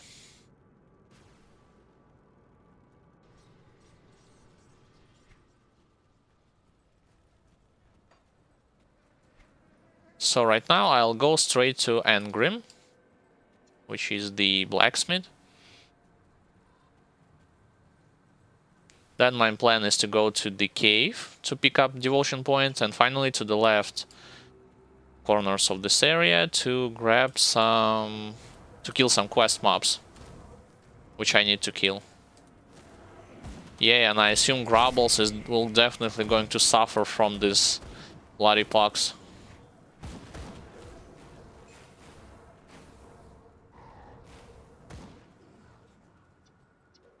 Yeah, just debuffing and running while they are dying.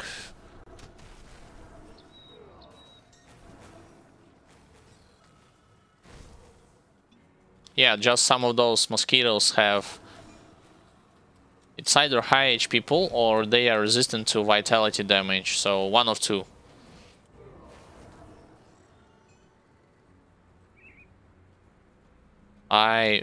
If I were to choose, my bet was on the second thing, that they have some vitality damage resistance. Move along now.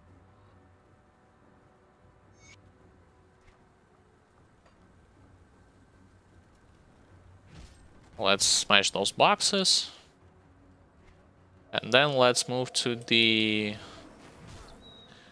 area where the cave is, which is in the center.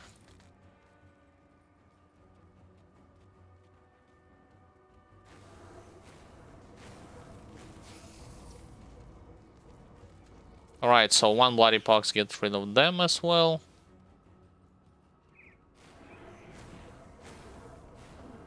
Oh, this will be good to look at, I assume. Fine. This cave, it's an optional, well, optional. This cave contains optional boss in it, Bloodletter. So, should you go there, be prepared to face against him. I, to be honest, can go there. I mean, this will be the same tactic like I used with the Salazar Arctonic Blade. Just apply pox and run on circles. Nothing fancy, yet effective. I need to smash this wall. 2 grubbles? Should be more.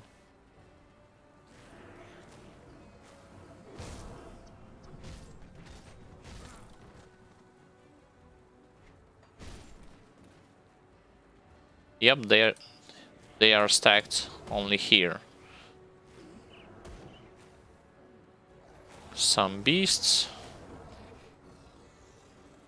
Alright, so once again I will elaborate some of the stuff between the soldier leveling process and occultist leveling process. With soldier I had leveled and used up until and included level 100 the bloody pot. Alright, 3 elites, had to be careful around this.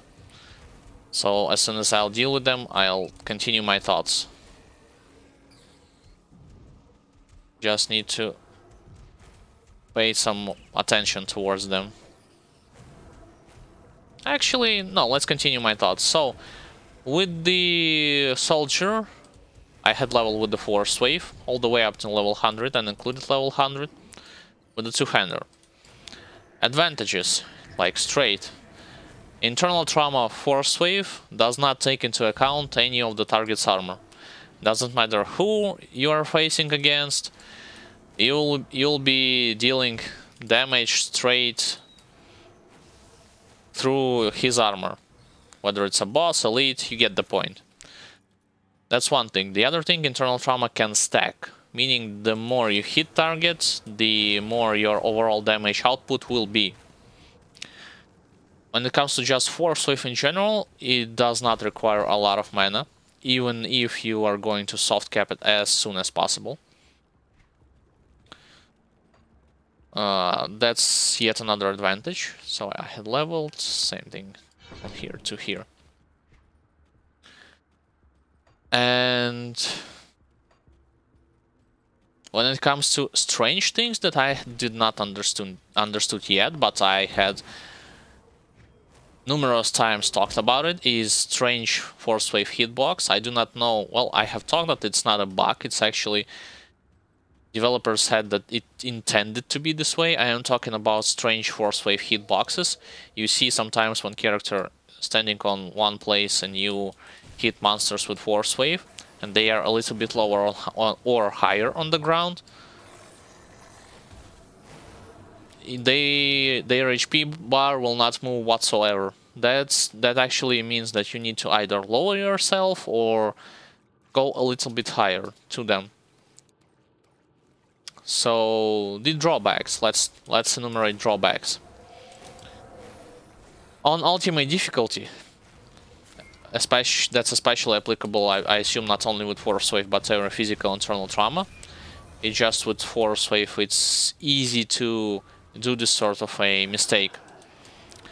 On ultimate difficulty, if you are facing against those either archmages who apply on themselves reflected shields, or against either elite or a boss with the same mechanic, with the reflective mechanic, you can get your character can get deleted just from your own damage, despite the fact that when I had noticed it, I had 20% damage reduction. 20% is not enough. I mean, to put it into perspective, I hit on ultimate difficulty Archmage 6 times. And no, I do not hit him just when he was alone. He was in the group of monsters, which included in them Elite, so I hadn't noticed, I haven't spotted that he utilized this reflective aura on himself. And when I hit him, like collateral damage, you could say this way, my HP bar just went drastically to the critical level, rapidly fast to the critical level. The only thing there that had saved me was my ghoul proc as well as my HP potion. And in general, those Archmages on ultimate difficulty were dying from 1 crit or 2 regular hits with the Force Wave. Even such, a lesser enemy presents greater of a threat to your character with the Force Wave. So this is when it comes to drawback of the Force Wave. The other drawback would be, despite the fact that I was wearing Mythical Stone Fist Rebuke, its range is not that, I mean, its range is not that high as you think. Mythical Stone Fist Rebuke actually gives you plus, I believe, 2 meters to your Force Wave. Still, it's nothing so spectacular when it comes to your area of effect damage. I mean, it's coverage of territory. That was about Force Wave. Now, about the Bloody Pox process, leveling. So, let's start with disadvantages first, and then I'll switch to advantages. Disadvantage. Mana Hungry skill.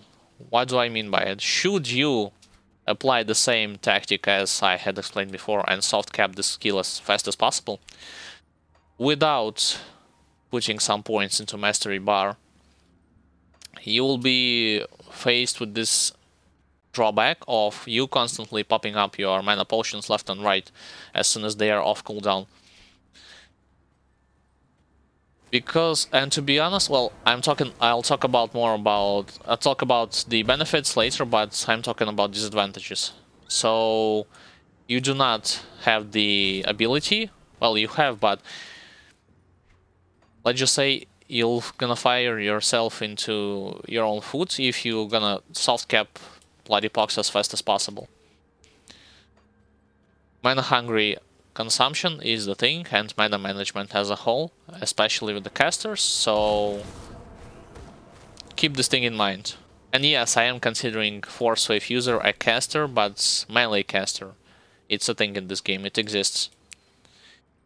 The other drawback of a Bloody Pox, a not so great damage against like those tough targets.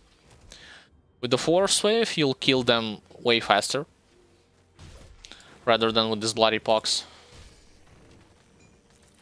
So keep this thing in mind. You can save yourself time. From here there will be an advantage, but like I said, I'll talk about it a little bit later.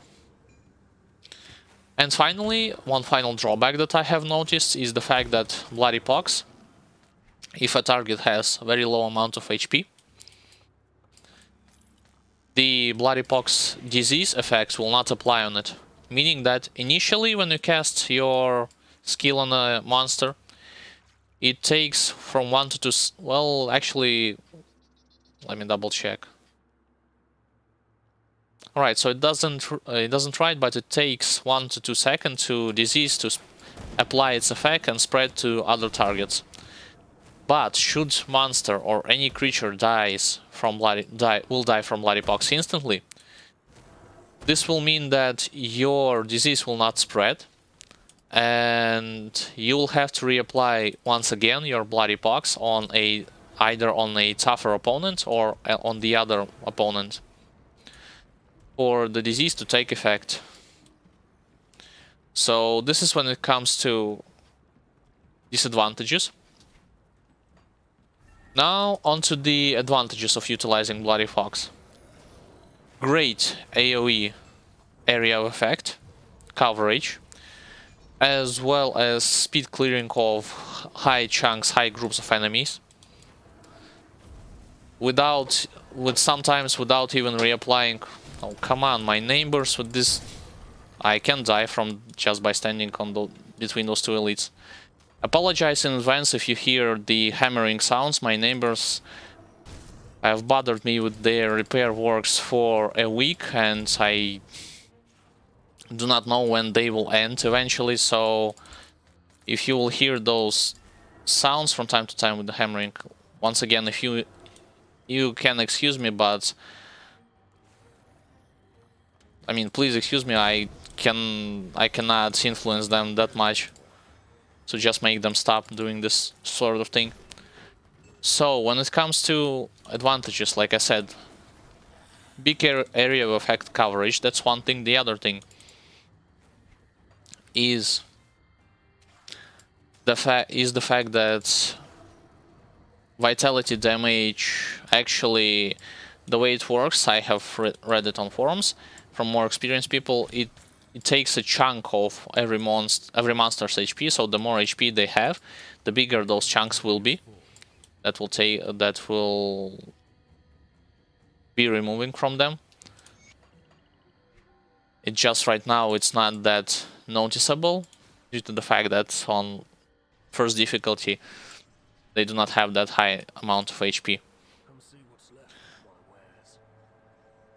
And also the other thing is the fact that the Bloody Pox ability reduces the enemy health, I mean overall enemy health. Once again, so this is not... Oh, it's not the health reduction that I was going to talk about. I mean, I'm going to talk about this ability. Not health, but offensive ability. Minus 165 as of right now. Offensive ability is huge. You can see my offensive ability at this point is 500. So should anyone or anything reapplies the same against me, I will definitely not going to have the same amount of damage that I'm doing right now. That includes bosses, elites, regular monsters. As you can see, landing attacks, spells, critical hits, and damage of critical hits. So by default, the reduction of this offensive ability plays a critical role in your or monster's overall damage output. So this is the other advantage. Reducing monster's damage just by applying this disease is huge, in my opinion. So when it comes to other stuff, I need to think about it. There was one more advantage that I was going to talk, but I forgot what it is. So I'm looking for vitality damage and two-handed. No, that's not the thing. Scepters or books? Not chaos damage. Not cold.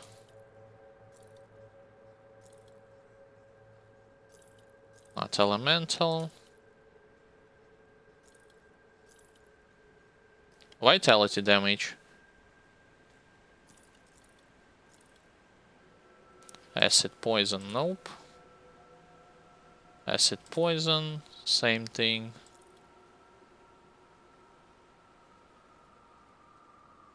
It has more armor though. I'll equip it just for the fact that it has more armor on it. Like a lot more armor, not like those shoulders.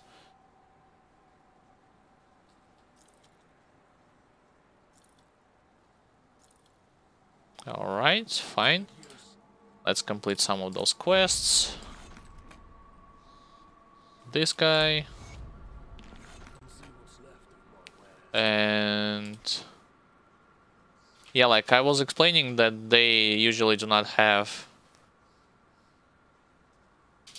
useful items throughout the majority of your playthrough. You can practically check the same stuff. Well, this one actually is good. Vitality decay, energy regen, 6000 only, and gives 19. Necrotic edge, not interesting in it. Occultist scepter of decay. Yeah, well, I guess I'll buy it.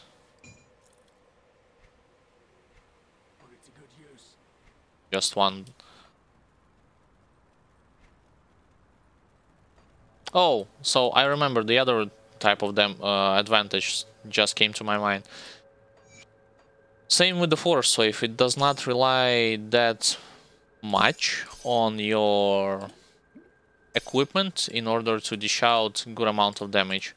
Meaning that with the force wave, as well as with the bloody pox, you can just change from time to time. Yes, like changing for the better weapon will increase your damage output, like as a whole. But it does not rely on it that much as with other skills that you can check more on the forums from more experienced people. So to be honest, they were talking mostly about Nightblade and his piercing damage, that his weapon pool skills or proc system relies heavily on your better gear that you are finding, whether it be weapons or armor, so on and so forth. But when it comes to Force Wave as well as Bloody Pox, you can just from time to time change your equipment and not have to worry that much when it comes to you finding better equipment or constantly switching it back and forward. So those are the advantages and disadvantages that I have spotted and talked about so far.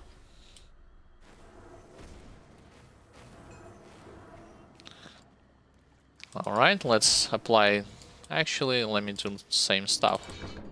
One thing here, two here.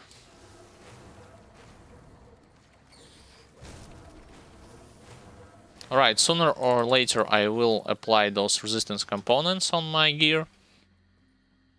Not right now though. And let's put yet more point to physique. More points.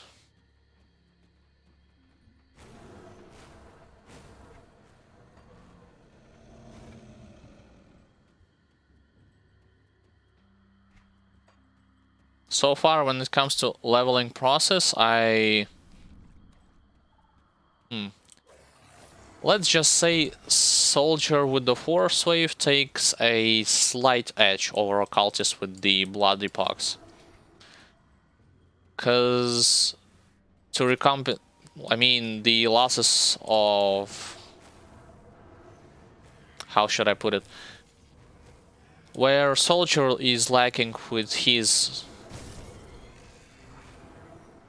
Where Soldier is lacking with his AoE clear speed, as well as reapplying and applying the internal trauma, so on and so forth.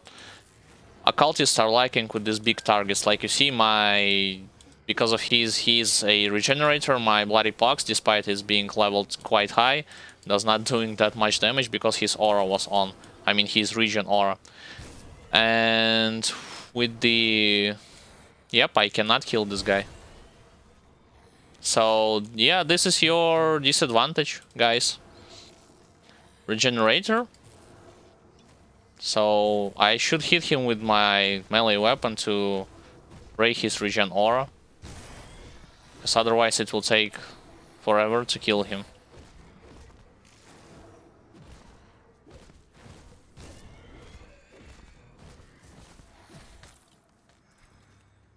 Alright, finally I have killed him. Let's move on. Yeah, so I need yet another damaging skill to or this thing to dish out even more damage.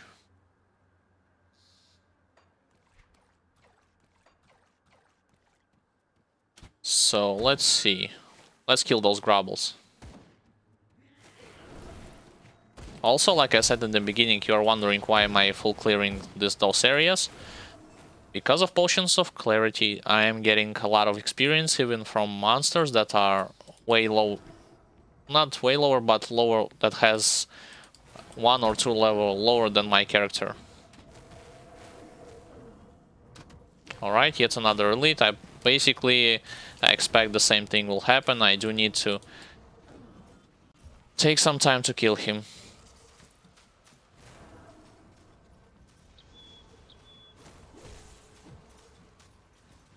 Perhaps a swinger there will help.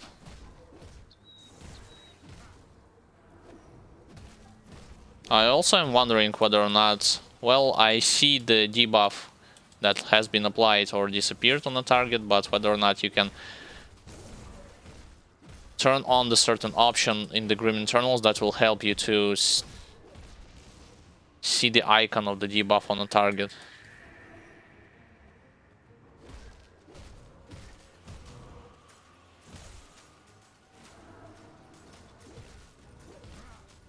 Yeah, so like I said, Soldier will take an edge when it comes to leveling with Force Wave against Occultist with Bloody Pox.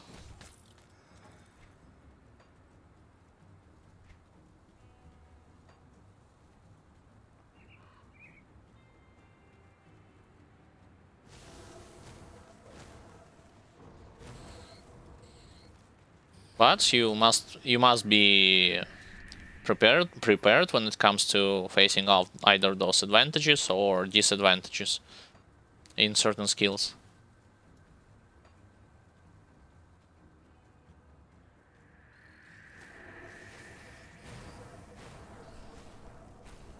Yeah, like you see the white mobs as well as some of the yellow mobs, they are not going to give you a hard time with the Bloody Pox. The speed clear of those mobs overcomes the Force Wave clear speed.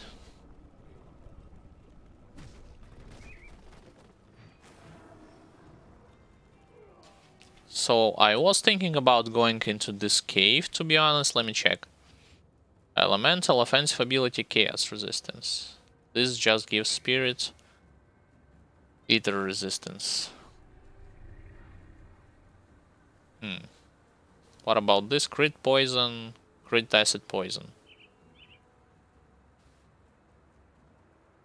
Yeah, so let's equip those boots. Yeah, about this cave, where the blood letter is. Let's see how I will fare against the blood letter. So I have less defensive ability. Oh, never mind, monsters have, but they attack faster. Well, this is going to be a slight problem against this guy, since I do not want him to attack me. I'd rather avoid this at all costs, just debuffing him and running away.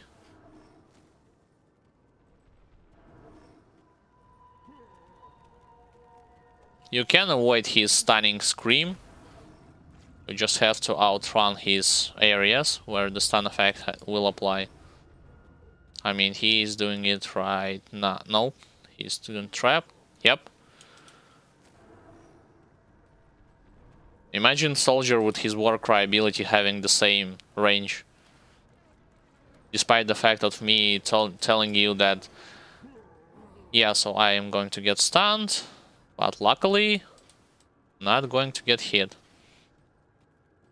Yeah, like you see, this will take a while, but eventually I am going to beat him.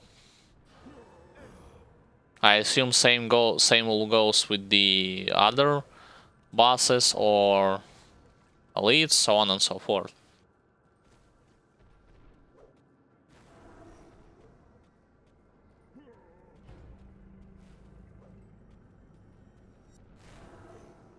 When it comes to melee hitting this guy, do be warned that this guy actually...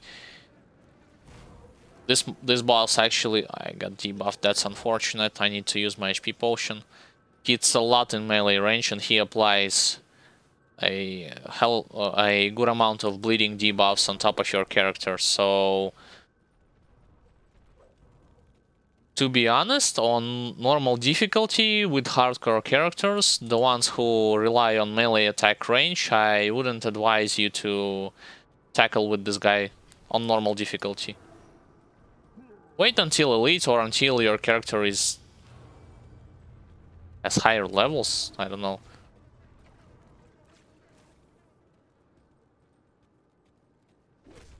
I should have not hit this box. So 20k HP left, slowly but surely life dwindles away. Come on, use your war cry. Stun, no big deal. I have reapplied Bloody Pox on him and keep running on circles. That's unfortunate. This is his most dangerous attack, believe it or not. Not the stun, not this one, the arc wave that he is using. Which gives 3D buffs on you. Yep, this one. So it reduces your attack speed, casting speed, and movement speed, as you just saw on the graph to the left where my Grim Internals is showing me. Right at the bottom of Potion of below Potion of Clarity, excuse me.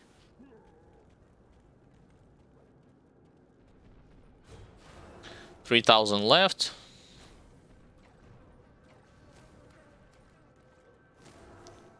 $1,000 should be dead. Yep.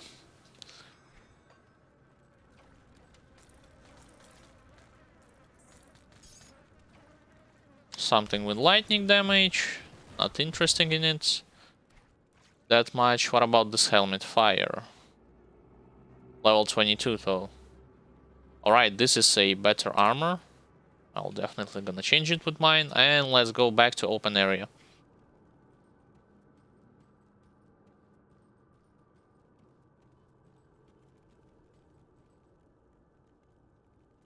And like I said before, my leveling process of upgrading this character, I mean, moving on to skill, from skill to skill, is go with the Bloody Pox, rush for Possession Ultimate right now. Exclusive skill. I keep calling it Ultimate for some unknown reason.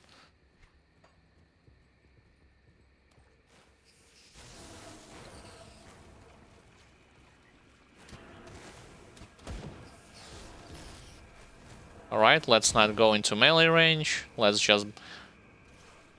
Yep, another elite. Debuff him as well. And while my debuff is active, let's aggro the guys from the right.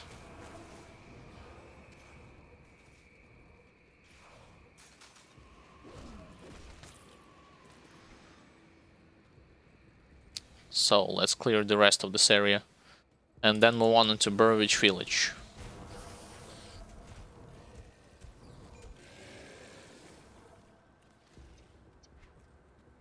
Yeah, it's just that for now I do not have this Twin Fangs yet. The moment I'll get my Twin Fangs, I will clear things a lot faster. I'll attach them to Bloody Pox. It has 20% chance on attack to... Let me show it to you. To fire up those fangs, which can pass through target, deals vitality damage, but more importantly, it has the attack damage converted to health thing that is fixed to them.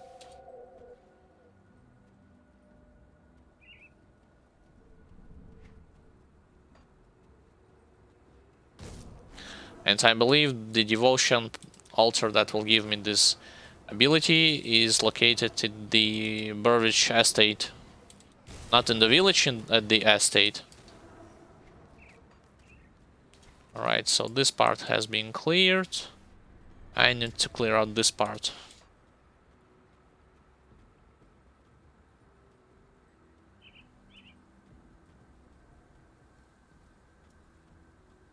Let's go there.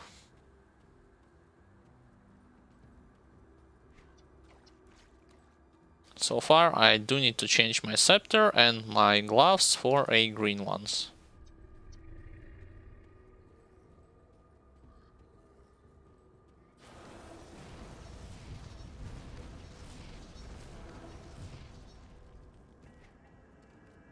Let's clear the right area first.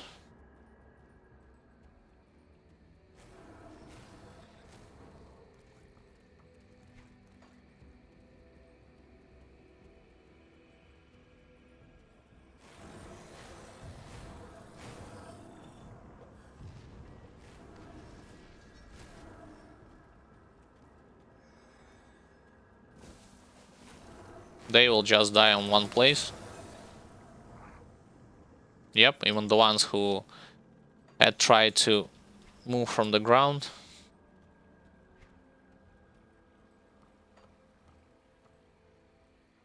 Yeah, clearing stuff under the Potion of Clarity is actually good.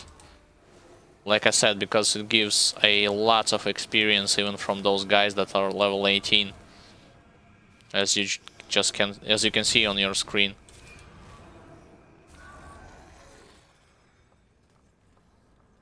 It's just that, like I have mentioning before, if I had known that you need a lot more of this stuff, of those potions, then I had bought more on my Death Knight character.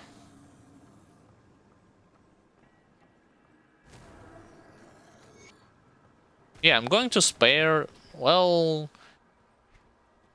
at this point actually there's no point of doing so. I thought about sparing the Rennie's life, just for the opportunity to fight against him later on in the Crowley's hideout.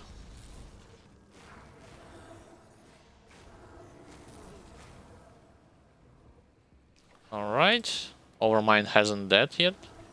Is not dead yet.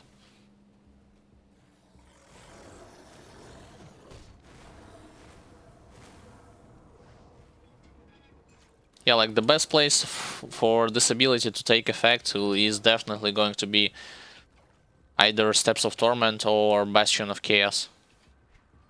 Just for one reason alone, that monsters that are packed so tight to each other and rooms are narrow, it will spread amongst them very quickly, and we deal with them efficiently.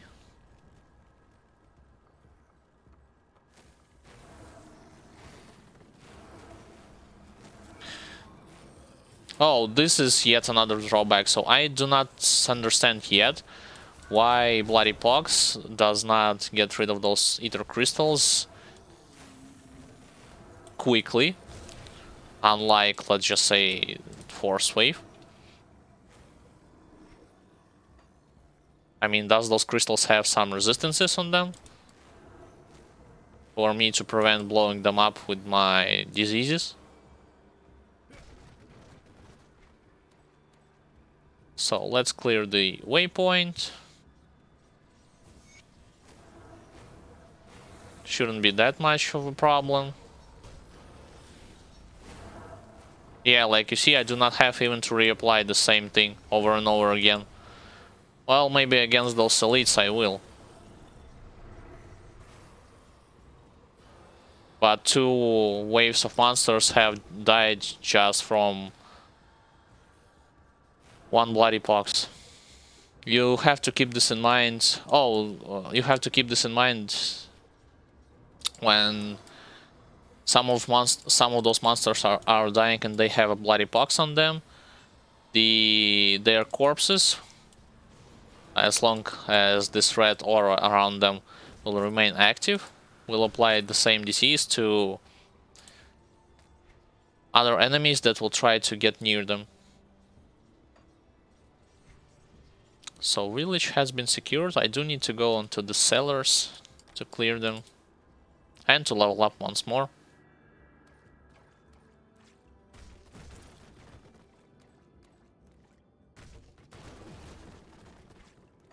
Smash those boxes.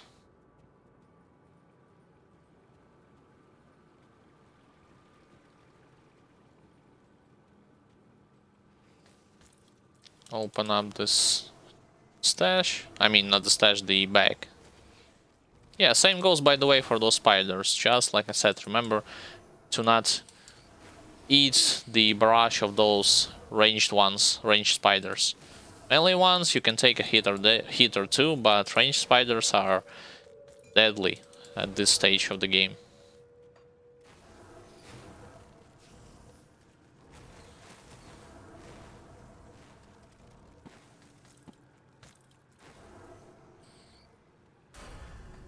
I did level up fine. Three more points. Yep. Alright, so as you can see, I can actually, well, 1 and then 2 in mastery bar, which means 8, 6, 4, 2. So in 5 levels I will be able to pick up the possession ultimate, which means I'll be around,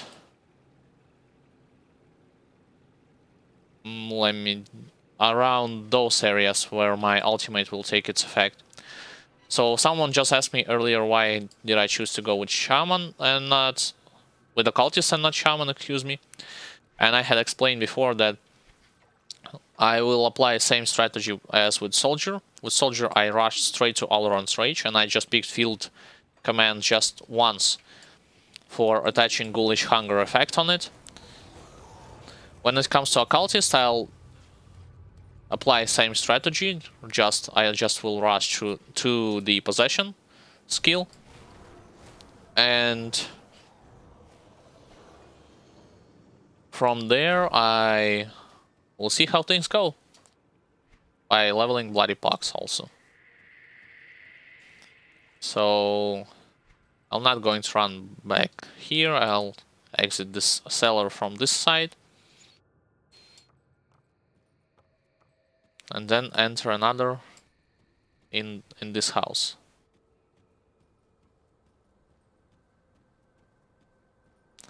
Potion of Clarity has still 12 minutes left, which means I should be able to clear this village fully and then move on onto the abandoned waterfront. Yep.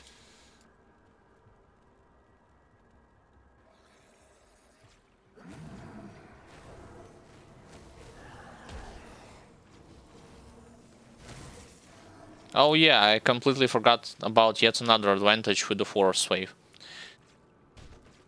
So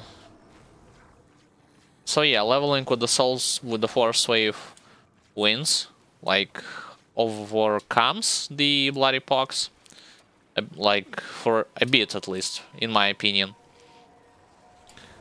I forgot the fact that if you are applying the Bloody Pox, monsters are not stunned. Yes, they lose their huge chunk of their offensive ability, but they are not stunned, quote-unquote, from your initial blast or disease. Put it however you like to call it. Excuse me, not put it. But when using Force Wave, some of the monsters, and do note I specify just some of the monsters, especially the earliest stages of the game, can be stunned by your Force Wave.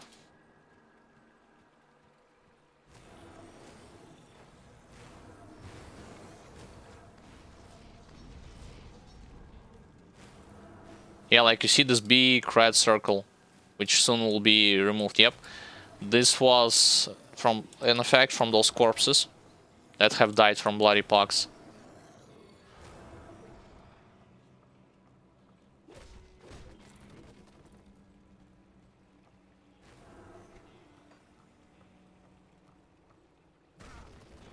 Actually, I do need to clear the right side also.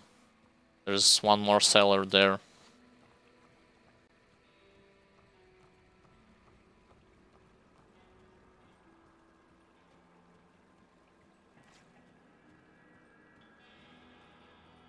Let's do it. Let's enter the cellar.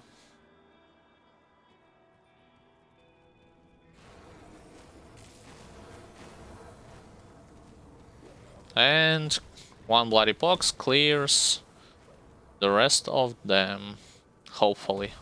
Well, not all of them. Need to reapply on some of those guys. This debuff.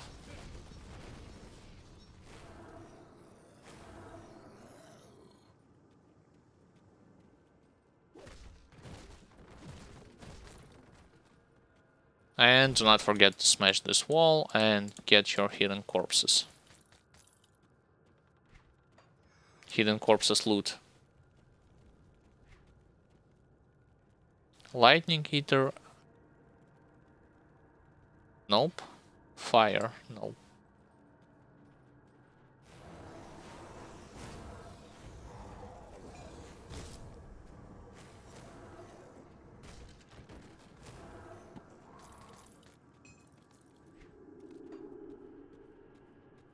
So far, things are looking good.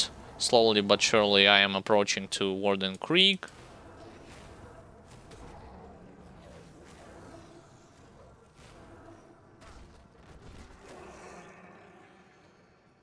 Alright, so this cellar has been cleared. Let's search remaining of this area. I tried to put my bloody pox on a barrel. Imagine it working.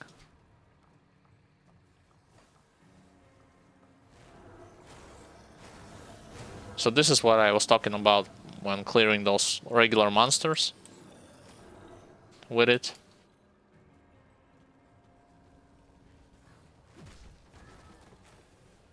So I do need to stack them up a bit closer to each other.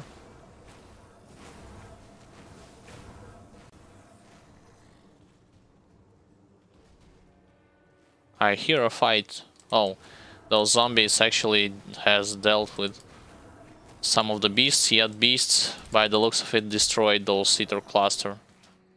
At least one of it.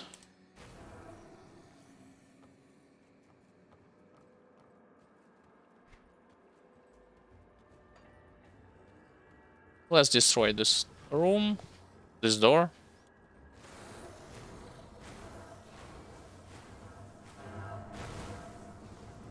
Yep, bloody pox in its full effect. Same will go for those guys.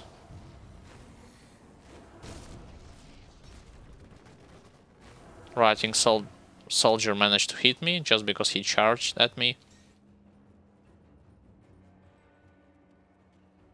Usually in this graveyard, yep, you can encounter a group of monsters. Got despised with ethereals.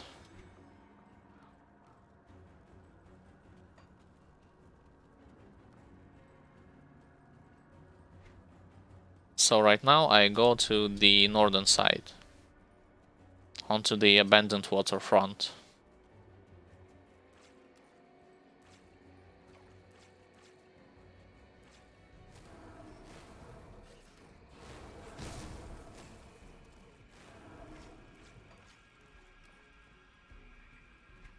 And I'll go to the left, but do keep in mind that this area is a little bit dangerous.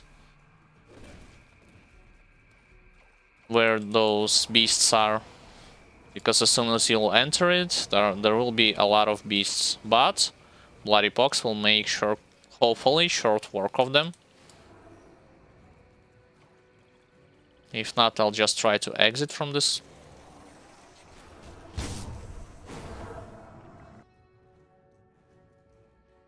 I was waiting to see what will happen. But Bloody Pox took its effect, hopefully. Yeah, the red ones, Razorbacks, are the most dangerous because they hit several times and life leech at the same time as they are hitting you. So keep this in mind. This is why I was entering, and as soon as I apply debuff, I was immediately exiting from this place. So this area will contain yet more boss.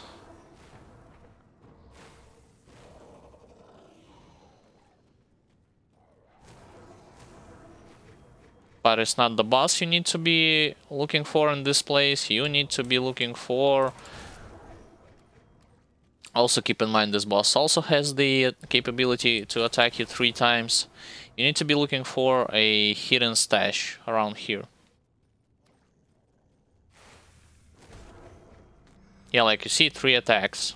Just debuff him and run away. Slow and steady wins the race.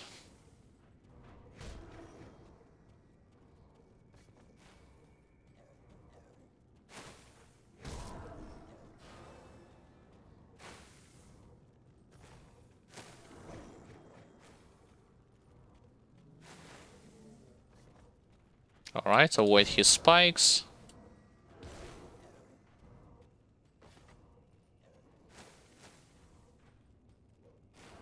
And one more should be good to go, yep.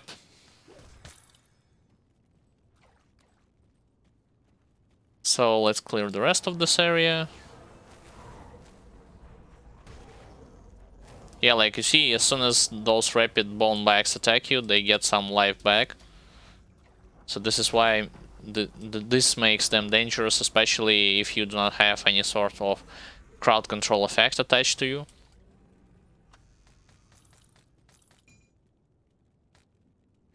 What did I get? Ether damage? Nope. Vitality damage. That's good. Elemental damage, cold, vitality damage.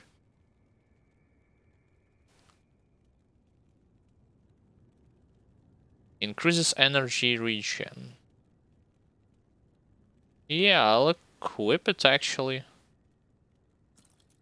Since casting speed is not that important because of Bloody Pox taking, I mean, casting effects, how should I put it?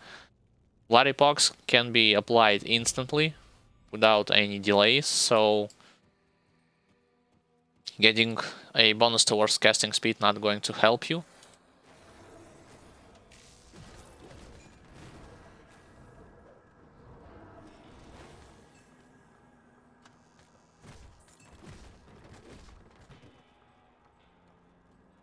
Yeah, and a little... how should I say it? One more minor drawback of a Bloody Pox, it cannot destroy those boxes. You have to manually smash them from time to time.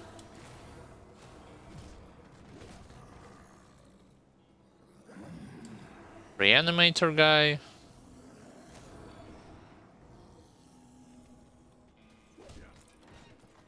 I should have accepted the quest first, I believe. At the Devil's Crossing and then went here. So let's do it. Let's complete some quests and accept some more.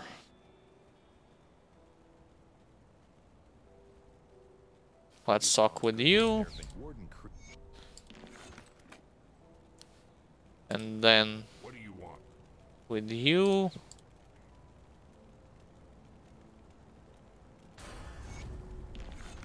Yeah, I'll spare his life just to kill him later.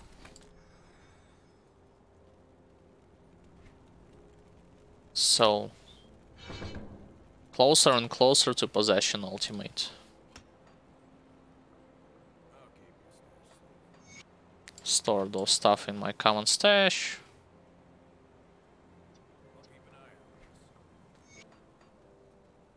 And accept her quest.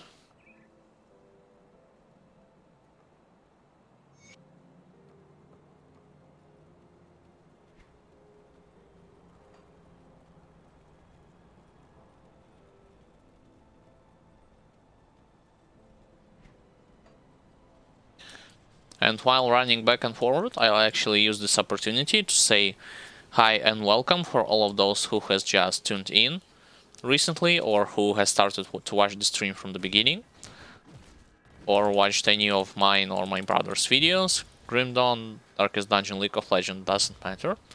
Or you just here to enjoy some of Grim Dawn's content, nonetheless welcome. My name is Alexander, also known as Zandrievitz, and I'm playing a game called Grim Dawn on a hardcore difficulty with veteran included. I am playing as a Conjurer, well, planning to build a Conjurer, combination between Occultist and a Shaman. Main type of damage that I will be focusing on is Vitality. Main offensive skill will be Bloody Pox. If you are wondering, for those of you who hasn't watched my previous parts and you have remembered that I had a Death Knight level 100, well, sad thing is that my Death Knight had died when I tried to test new, more damaging constellation setup and got also an unlucky crit from Valdran Nemesis boss while doing this sort of stuff. So then I decided to search for yet more beginner-friendly characters, and I have come across to a Conjurer, which is one of the characters that not only capable of clearing all of the game's content, but also he is capable of target farming a set the same way that Death Knight does, only this time it's a Dark One set. But I am aware that Dark One set can be farmed on Ultimate difficulty, is farmable only on Ultimate difficulty. And before doing this, I'll farm Shattered Realm set on Elite to be better prepared for Ultimate difficulty. And later on I will leave a link for grimtools.com so you can see what type of devotions I will be leveling, what type of skills, so on and so forth, how my character will look like at level 100.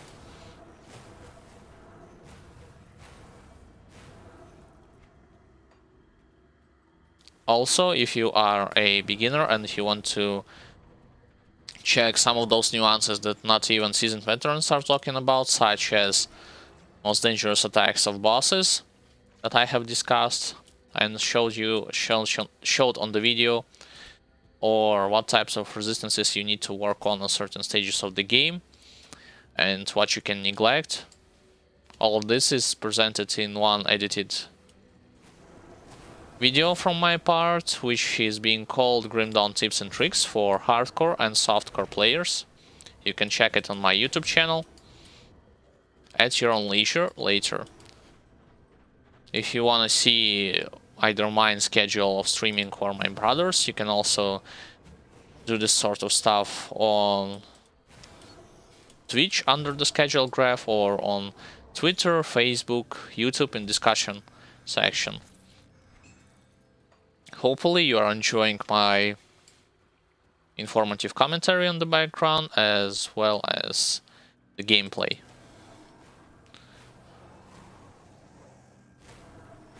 Alright, I do need to use more Potion of Clarity because yet another one has run out, so let's use it. 1 hour extra experience more.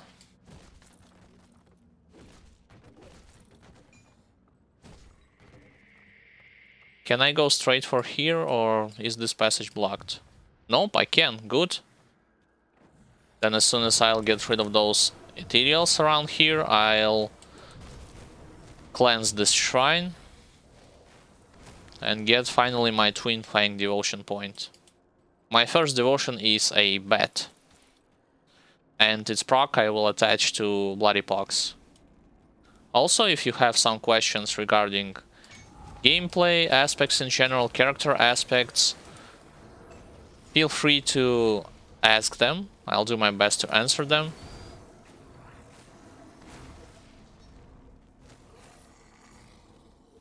Alright, 1 devotion point has been awarded.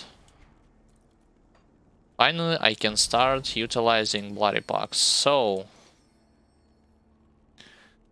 I do need to work towards Wendigo, which requires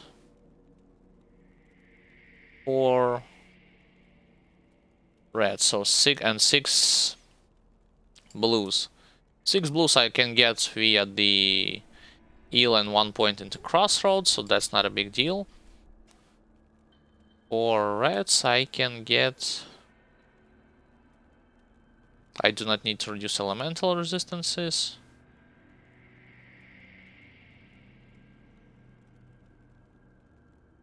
Well, let's now focus on the devotion, on the eel constellation. Later on I'll think about how can I get the missing reds.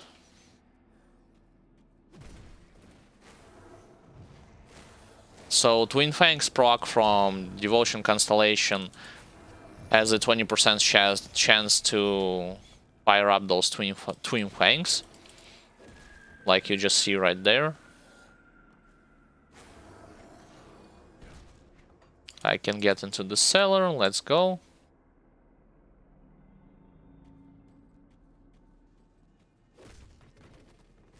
Let's debuff the spiders and the rest of them as well.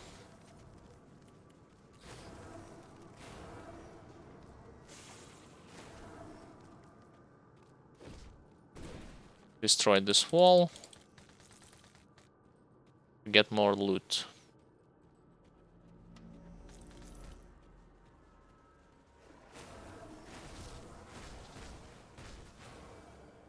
I also want to elaborate a little bit more on how exactly my previous Death Knight has died. It's not the fact that I have tried the more damaging devotion setup. It's actually the fact that when Walderon started to hit me pretty hard, first my Menhirs will procced. And remind you, I had like 15,000 HP, and Menhirs will and was leveled for 16 out of 16. When my Menhirs will procced, I also got debuffed by electrocute damage, and sadly Menhirs will didn't heal my health at all. So I was continuously getting debuffed hit by electrocute damage. So leveling 16 out of 16 Menhirs will seems kinda pointless to me when I look at this that way. Then when he teleported to me and started to hit me yet again, my Ghoulish Hunger procced. So I got like 5000 HP and my Ghoulish Hunger procced. I hit him once, and instantly by hitting him once, because of my Ghoulish Hunger was leveled 25 out of 25, hitting him once restored almost 5000 of my HP. It's just that when I saw that screen starts to go red, I hit him once, and then instead of hitting him yet again, I decided to run back from him. I ran back from him, he teleported closer to me, hit me with the lightning, how do you call it, lightning nova, well, the circle that he spreads around him, which once again lowered my HP to 5000, and then he critted me. So like 4 or 5000 more HP. So to be honest, I could have survived even this fight. Should I have just auto attack him with the force wave with the Ghoulish Hunger. But Menhir's Will, from this point on, I will not even touch it. Like leveling 16 out of 16 Menhir's Will and seeing how your HP moving not closer to this margin, to this line, closer to the death, it's preposterous in my opinion. What's the point of Menhir's Will actually? Oh, it's your last resort? Yeah, sure. Then why it's not regenerating your HP that much? What's the point of putting 16 points and seeing how Valdran can, on ultimate difficulty, can just nuke you through it, let's just say. So, short version of it, Ghoulish Hunger is best devotion. This is actually your last resort, not your Menhir's Will. Forget about Menhir's Will. Ghoulish Hunger is your best resort. Last resort, excuse me, not best resort. But Menhir's Will, this skill can go and, well, for other places that I do not want to speak about. Because I could have easily used the 16 points on something else.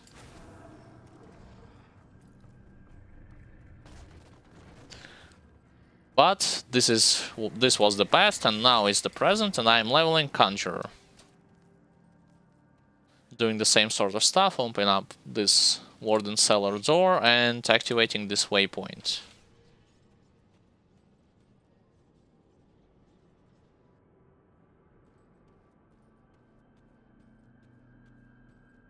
Then let's go back up and continue clearing these Burbage estates.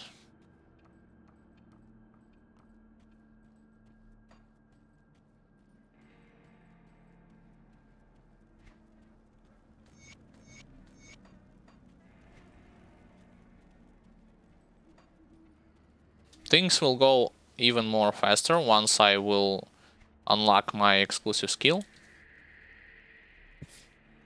as well as level some points into Black Death ability.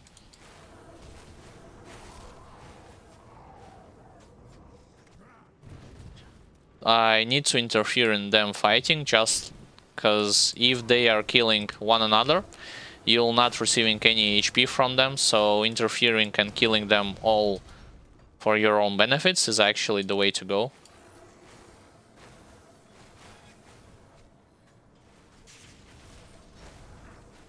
Yay, go bloody pox.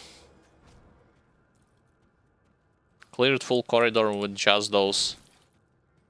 Just one active skill point. Excuse me, just one click of the active skill. I'll go to the right side first because I do know that should be a destructible wall around here. Yep. This is the one I'm talking about.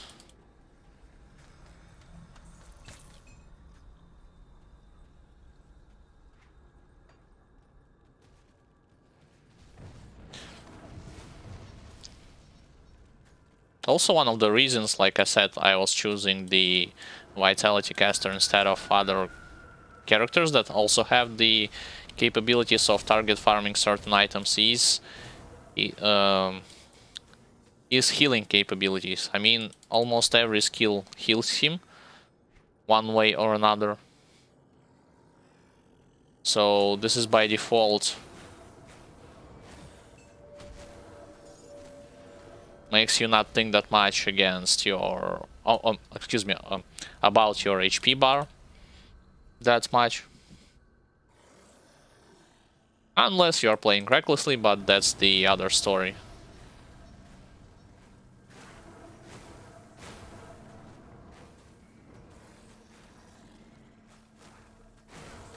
Yep, Bloody Pox still working.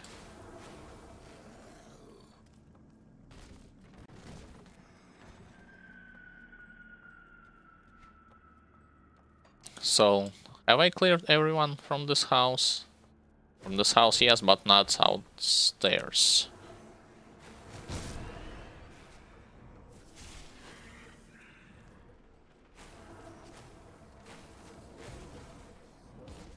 Alright, Tainted Hounds, Walking Dead. Plague Walkers.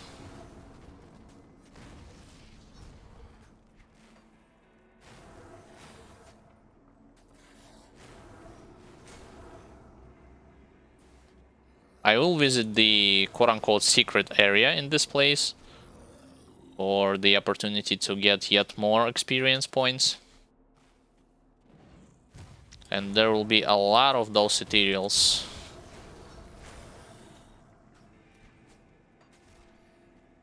Oh, those guys are already down, already dead. Is this passage blocked? Sadly, it is. So instead I'll go to the right and finish up clearing the Burbage Estate.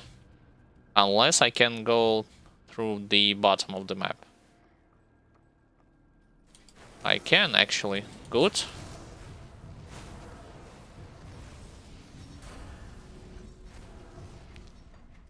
Another level.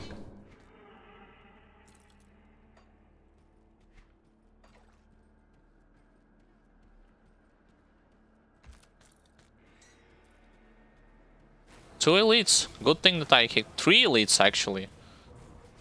Alright. Oh, it's those dogs. For a second I could not figure out who are they exactly. I mean, what type of monsters. One down, second dead, and only one left. Slitbane. And I cannot carry anymore. Fine, then I'll go quickly to town.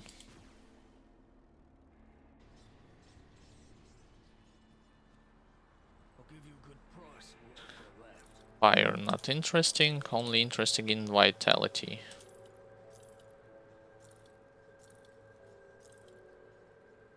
Lightning, damage to beastkin.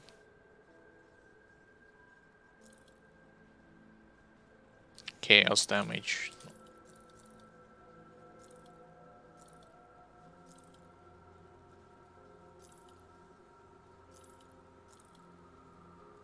Ether damage, no thank you. Pierce.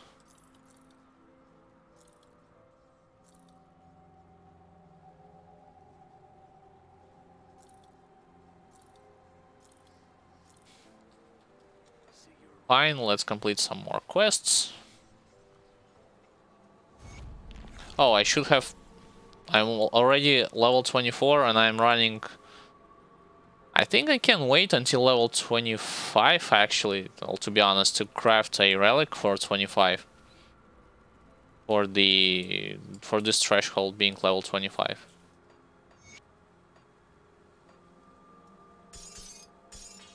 Oops, I do need this. Let me... What am I wearing? Physical vitality, never mind.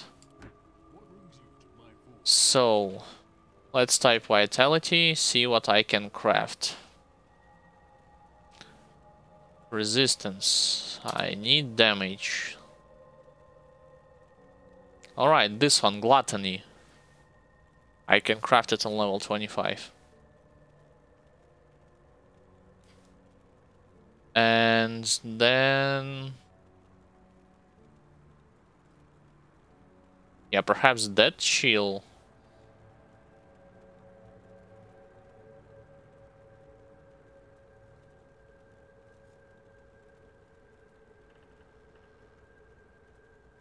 Never mind, Torment next, so... Gluttony and then Torment. And Mythical Relics is still a long way to go, so... I'm waiting till level 25.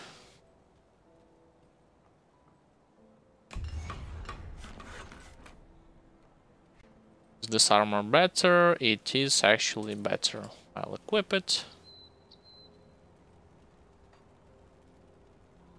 What about my reputation with them? Not yet respected. Oh, and also the fact that I will get respected doesn't play that big of a role. I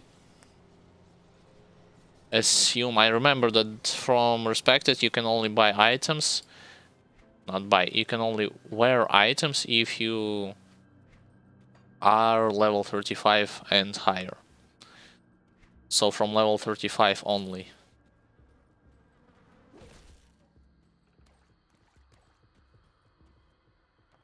So anyone else roaming around here? Yeah, some of you.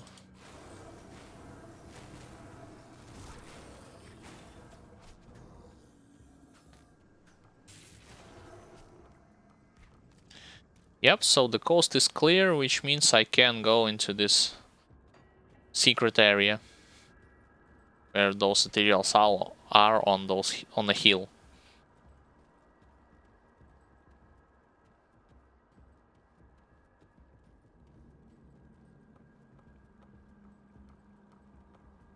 By the way, I do not know, can you spare this guy's life? I mean, same goes with the guy in Melmoth who protects children, and if you try to... Oh, I can kill them even through under the bridge. That was actually hilarious. So, same goes with the guy in Melmoth who protects children. I have tried to, onto difficulties, to choose other option in the dialogue, but yet still I did not have any different results from it.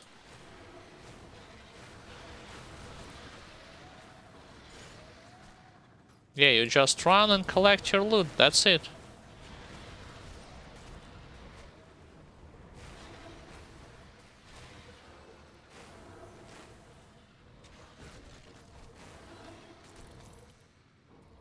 Unless you'll encounter an elite here or there, then you have to stop a bit.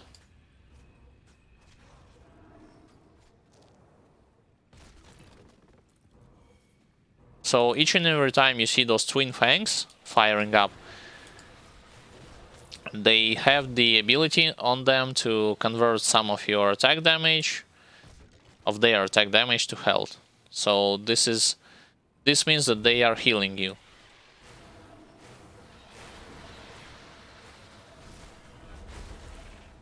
level 2. I wonder if I'm going to get level 25 in this hallowed hill. Or how does it call again? Yeah, hallowed hill, not hallowed.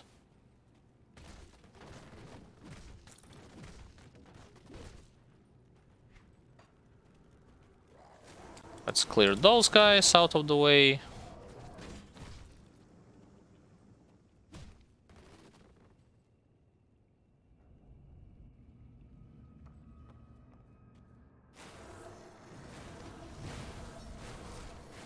Alright.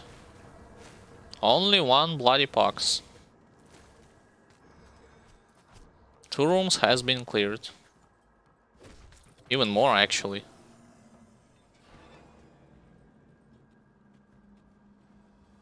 I do not need to go there. I'll debuff them.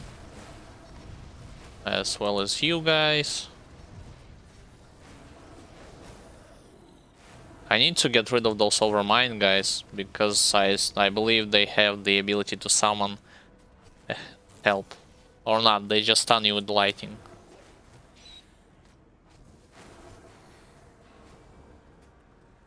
Alright, so this area is blocked by bloody pox, which means I can safely loot in this place.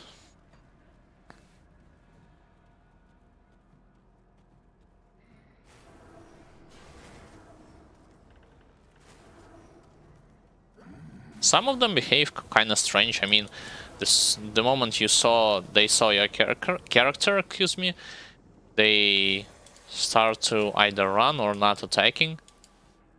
I'm talking about those eyes.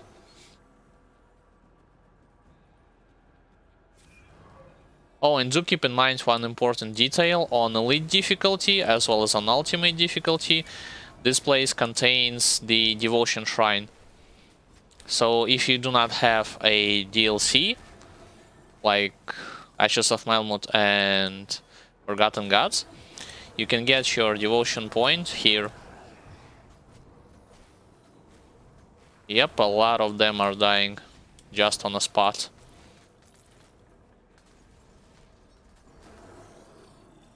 And I was right, I had achieved level 25 from this area. Mostly thanks to not only monsters level, but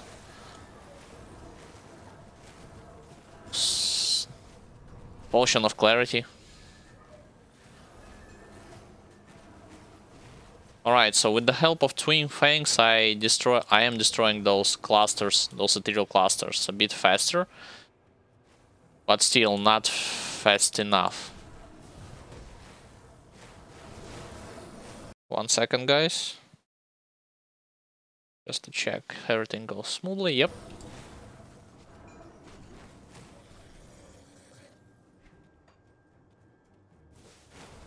Alright, and I believe these are final wave. Yep. Almost half level from 25. Fire Cold, Pierce Bleeding. Fire Cold, Acid Poison. Physique Cunning, Pierce Bleeding. Let's equip them, they just have a lot more armor. Chaos damage, nope, thank you. So, leveled up once more.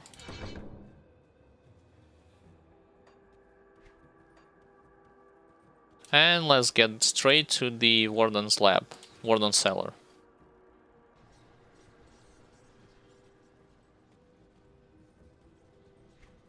Two points, put them even more into physique.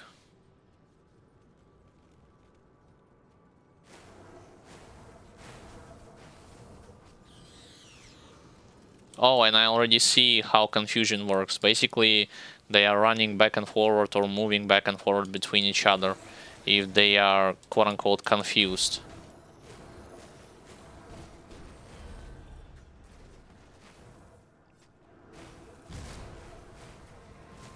Oh, and does your Potion of Clarity affect the speed in which your devotion points, active devotions leveling up, such as Twin Fangs? I am wondering about it.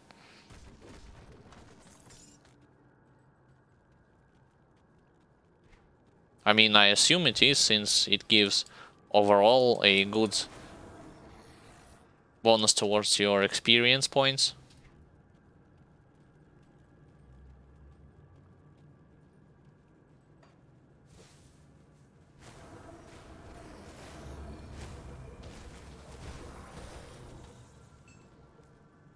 Alright, let's move on. Destroy this wall. Yeah, like leveling up Mastery Bar of Occultist in comparison with the Soldier, but well, let me finish what I was started. So leveling up Mastery Bar as well as putting most of the points into Physique rather than Spirit will not give you the same HP result as with Soldier, but that's expected since Occultist, I assume it's a caster guy rather than a melee guy.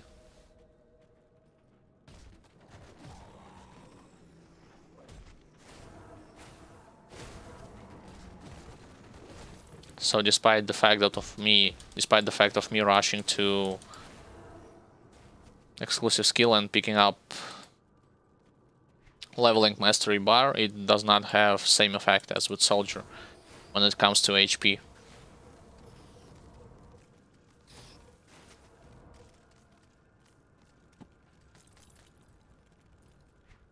Let's clear this room as well.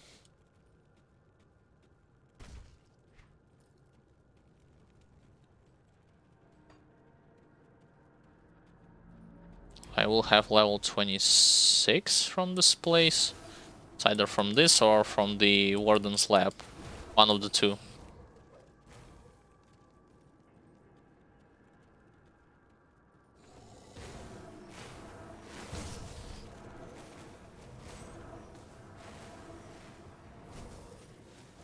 Not even going to bother against them.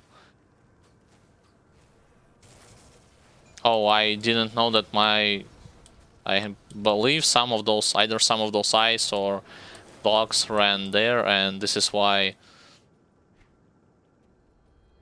fresh monster pack just got destroyed by my curse.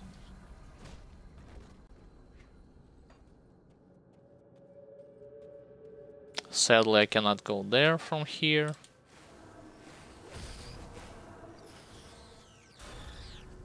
Yep, level 26.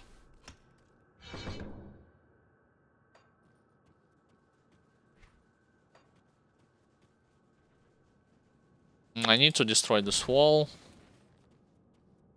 and then grab a hidden spoil chest.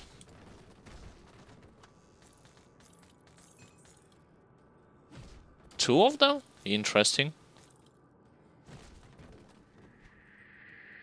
Anything worth to equip? One-handed axe. Nope. Well, at least I can sell those stuff.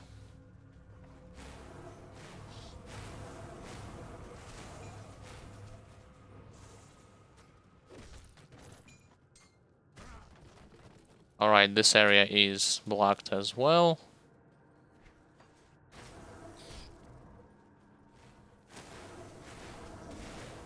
Got to be careful around those rapid bone bags, guys.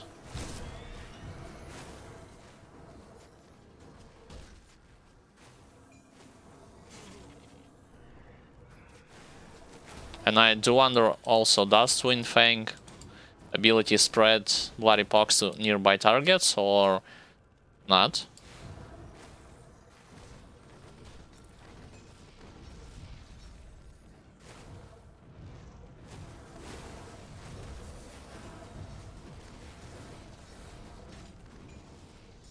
Some explosions on the background, like I'm playing some sort of an action game. I mean, the FPS games like Call of Duty.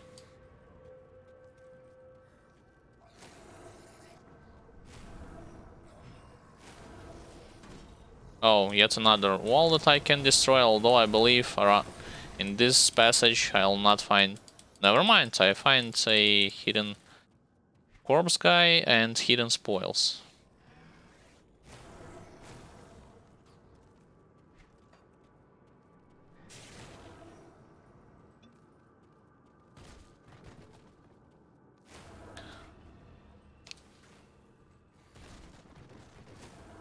clear those guys.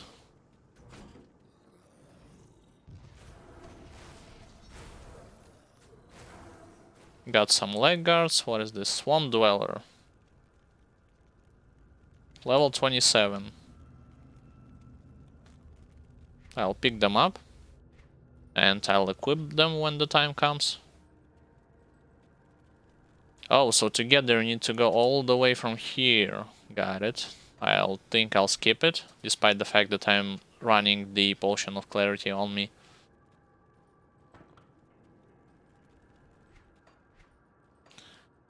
So what else to know? Alright, so let's discuss this Confusion spell, which I have acquired recently with the Bloody Pox. I mean, it works, but I would rather, well, the cool thing would be to see if this Confusion spell actually forces one more monster attack the other monster. What? I do not know why I couldn't apply Bloody Pox on them, but still. I just see more the thing is that they are running back and forward and not doing anything. The better thing would be if this Confusion spell activated, well, force them to attack their allies.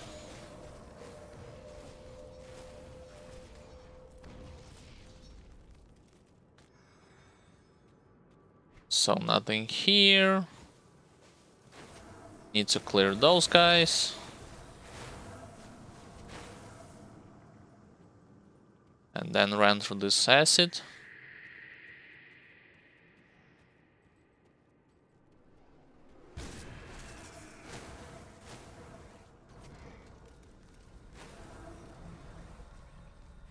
Well,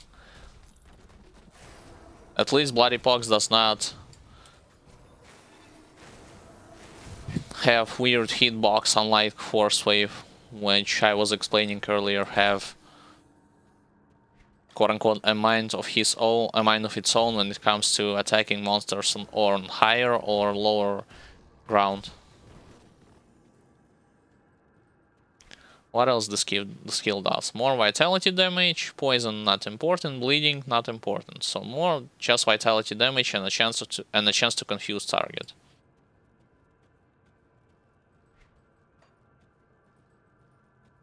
So let's go into the Warden's laboratory. I mean, first we gotta go through underground transmit.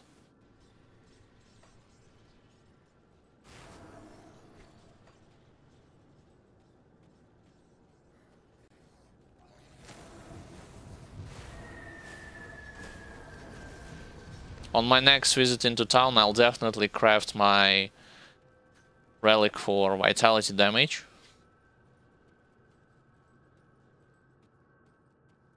To boost it up even higher. Perhaps as well as some resistance components, since I can. And it's already time, I'm at level 26.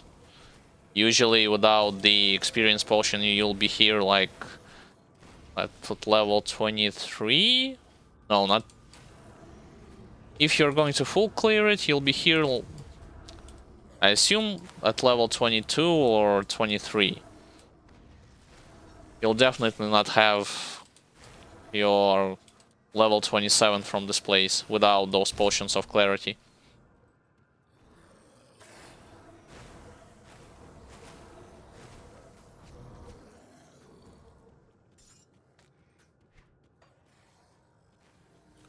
Alright, let's continue. But when I will level my character to the point when I can buy even more of those potions of clarity from Melmoth's Resistance, I will definitely do it. Like, to be honest, I'll buy 50, 60, 90 of those potions. However, it takes whatever it takes to buy those. Because when it comes to mandates, I have those, like, which increase 150 reputation for friendly faction. I have them. but I did not know that you need so many of those potions up and running. I bought 10, used one, no, I used 2 on the shaman when I tried to see how he looks like, how his leveling looks like with the Primal Strike, and to be honest, I didn't like Primal Strike that much. I mean, the one thing that disappointed me the most about Primal Strike is the fact that despite leveling up the physique as well as cunning, you are missing so many times when Primal Strike is hitting targets, and you are missing, yet still you are losing. Primal Strike is also a very mana-hungry ability. So the fact that you are missing constantly by hitting a target just annoyed me. And yeah, it has great AoE effect as well as stun effect, but seeing it missing 3, 4, 5 times against one target is just not the thing that I'm looking for, especially if I were to play in melee range. I mean, if mana, if this ability wasn't reducing your mana, then yeah, sure, I would give this a try. I mean, if its ability does not reduce your mana on miss effect. But if not, I'd rather not play as a shaman with the Primal Strike in mind.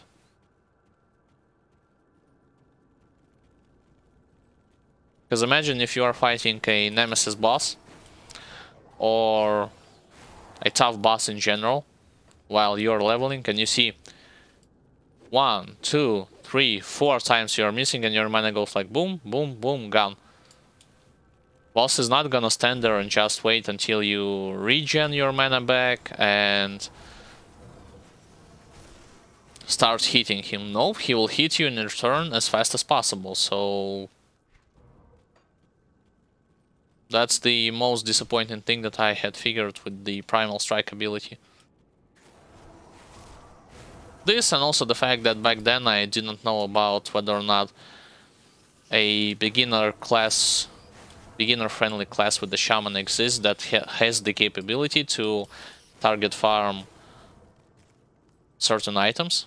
And I found one, like the one you are seeing on the screen, such as Conjurer.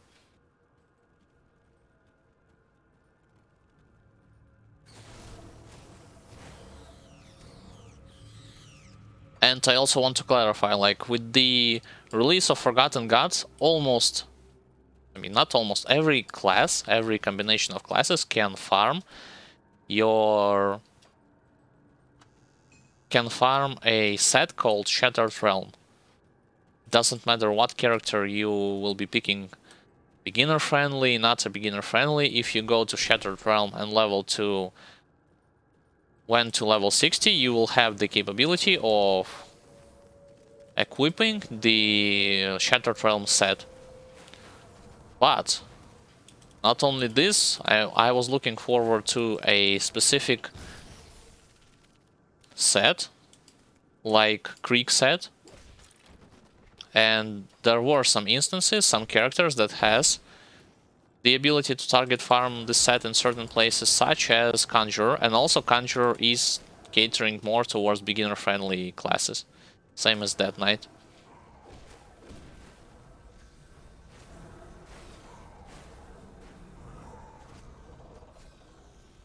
Alright, so to be honest, with the unlocking of the ultimate ability from this point on, I'll soft cap the ultimate ability first.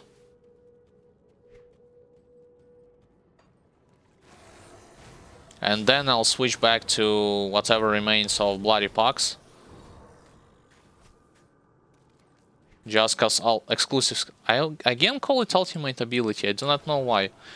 Just cause exclusive skill in this game gives you so much in terms of damage in comparison with your regular skills, so if you have the ability to level it up, do it as swiftly as possible. Do not look at other skills, just go with your exclusive skill.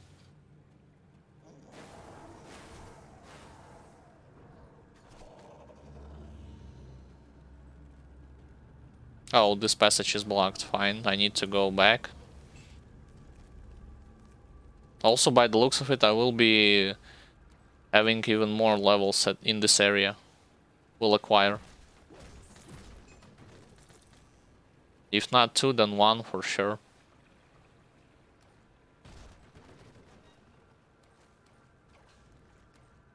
Let's deal with those rabbit bone bags first.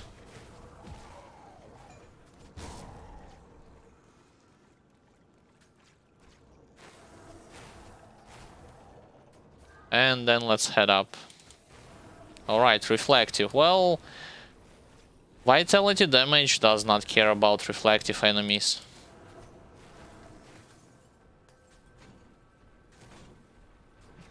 So keep this in mind.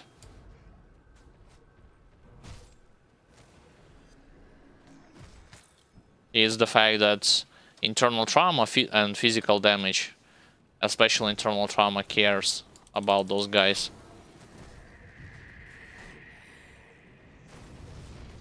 And by caring, I mean at the ultimate difficulty, especially, it's dangerous to attack them. It's actually not just dangerous, it's lethal to attack them while their aura is active. But vitality damage, no. You can safely attack them whenever you want to do it. What's with those hidden spoils here or there? I do not recall being that many in this area, to be honest. Especially when I'm leveled my Death Knight from normal to ultimate and clearing those area, I do not think that I encountered so many hidden spoils in this underground transit area.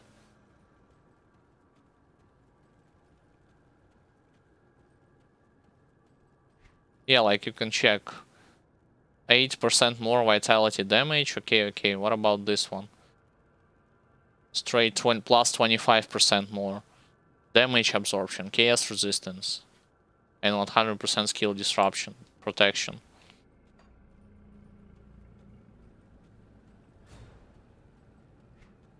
Alright, so let's restore yet another ruined shrine.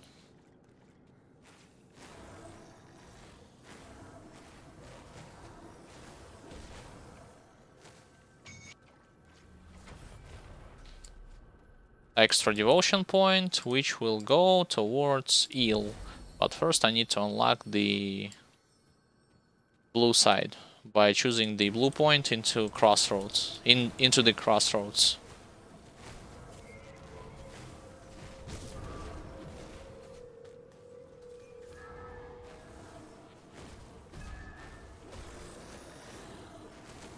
Yeah, so slightly to the right was the place where my previous Death Knight has died, to Waldron. Waldron is the nemesis boss of the Ethereal faction.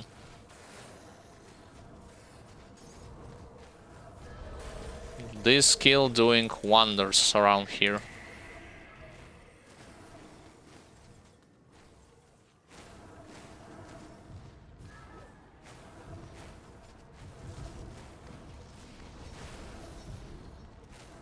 It doesn't matter whether it's Cold One, Burning Undead, Rotting Ember Dead, so on and so forth. Fox will clear everything. And I also have achieved yet another level. Fine, so like I said, 3 levels here, and let's switch and put this possession. Yep, you remember how Salazar did the same thing when I fought him. So he basically activated and reactivated his ultimate. I mean, you do not have certain animation of it reactivating. I can show it to you. Oh, never mind. You do have. Yeah, so he reactivated and activated his ultimate back and forward. So this is why you just saw in this depraved sanctuary.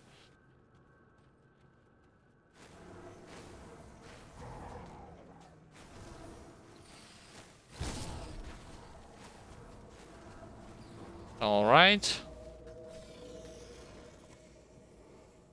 I do need to clear top side as well to destroy those clusters. Oh yeah, clusters. So almost forgot to mention important thing. Guys, those thing, let me show you. Those thing. Stack them, find them, and only use them if you need to craft something for resistances or a best in slot gear. Because at the ultimate difficulty for endgame components as well as your relics, so on and so forth, you'll need so much. The other thing would be is those clonic seals of bindings, but that's the other story. I'm talking now about those little ether shards.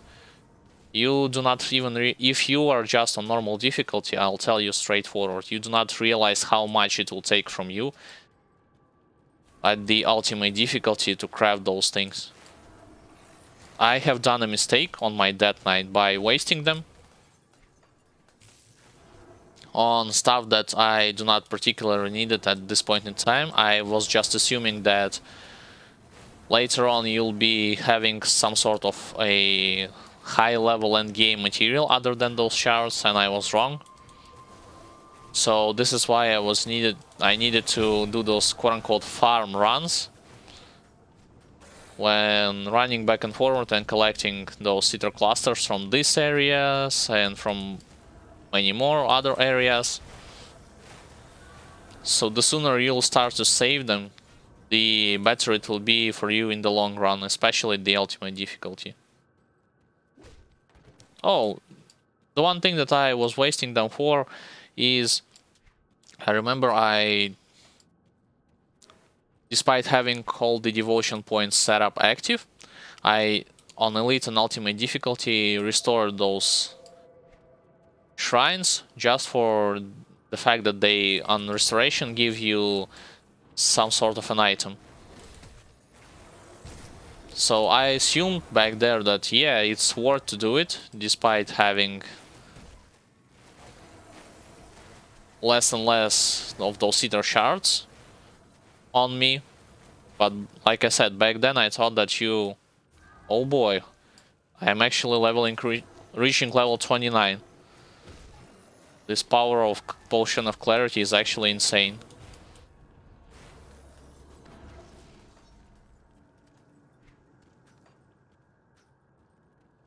So yeah, I had started to have less and less with me, but still I figured the closer you will get to endgame, the more endgame components you'll get to craft those magical augments, mythical relics, so on and so forth. But once again, be warned that at the ultimate difficulty you'll still need those low level components in vast quantities.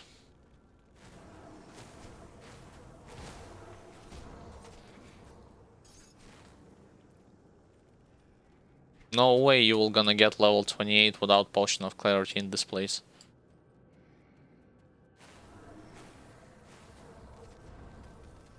That's a fact, to be honest. Alright, let's clear you guys. Those rotting soldiers. Let's not step into this poison yet.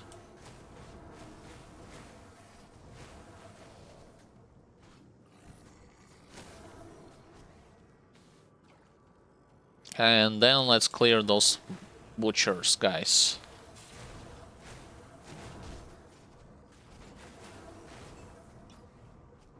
I shouldn't have applied that many bloody poxes on them, just because one is more than enough for it to take its effect to a whole group, like in this instance. It's just one. You just have to reapply it if you see that either monsters are not grouped that closely to one another, or the other group of monsters appeared at the other place, not the one in which you have applied your debuff.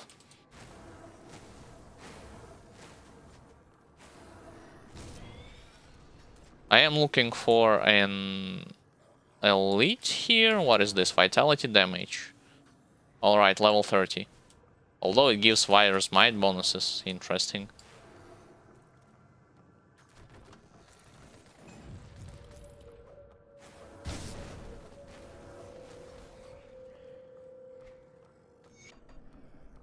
Yeah, those lore notes are important right now, like I said, because it's the easiest way for you to get a good amount of experience.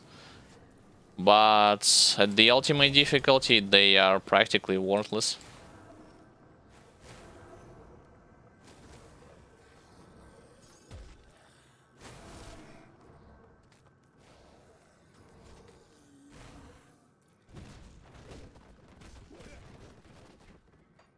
I'm almost thinking of not crafting the relic for level 25, just because I'm getting closer to level 35 already.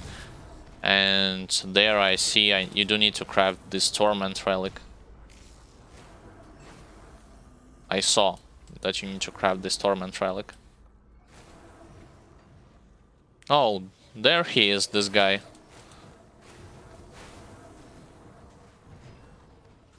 The other pack coming from the north.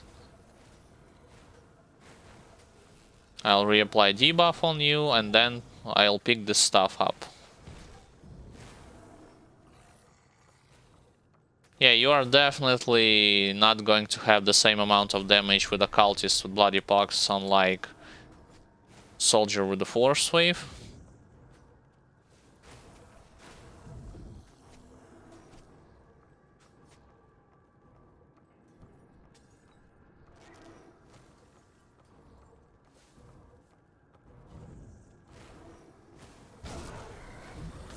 Finally, he is dead.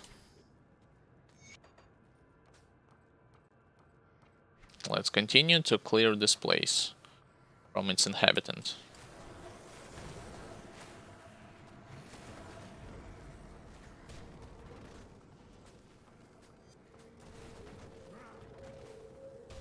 Wait, Twin Fangs firing through the wall? Oh boy. To be honest, I didn't know that they can do it. I mean, there was yet another group of monsters standing in this room, yet Twin Fangs cleared all of them. And also, like I said, through the wall.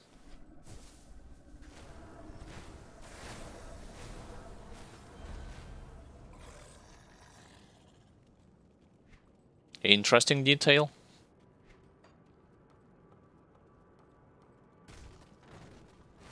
So, visit into Bastion of Chaos with this thing in mind will...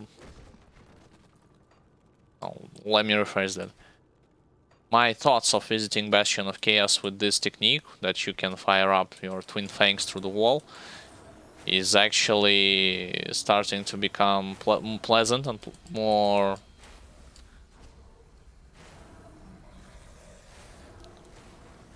Not agreeable. I will most likely visit this place. Bastion of Chaos, that is.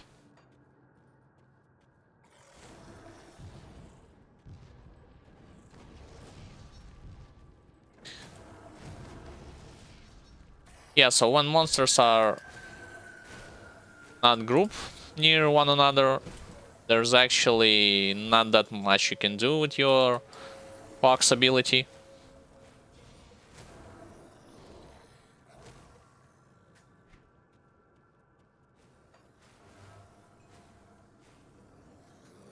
Yep, so my assumption... Oh, and also the other fact that Twin Fangs actually spreads the effect from Bloody Pox, by the looks of it.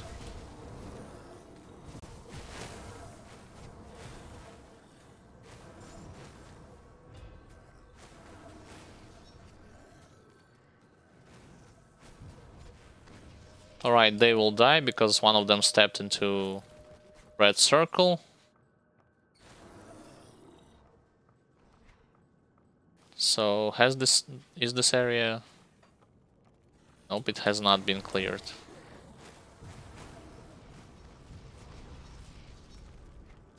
Alright, let's visit spiders. Even though I have picked Exalted Stash, I'll still going to visit them for experience. Yeah, and also judging by how much experience I'm getting, like I said, next time I'll go into Melmoth's Resistance and unlock the ability to buy those potions of clarity. I'll stack, to be honest, like Well, if not hundreds, then 100 potion at least.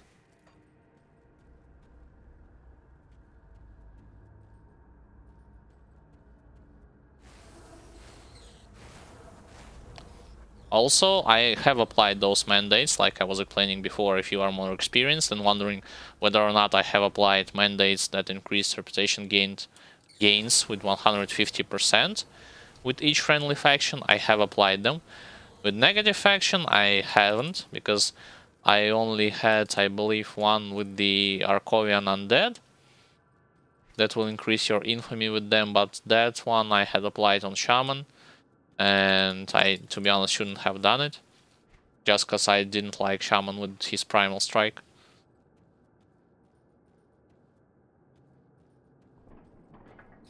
An Elite.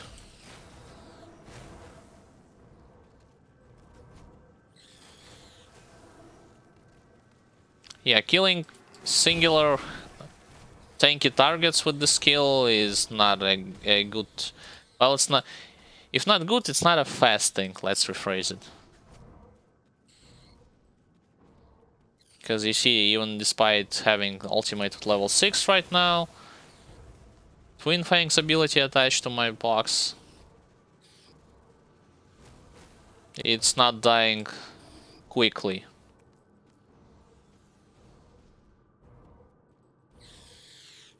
Alright, finally. Something here.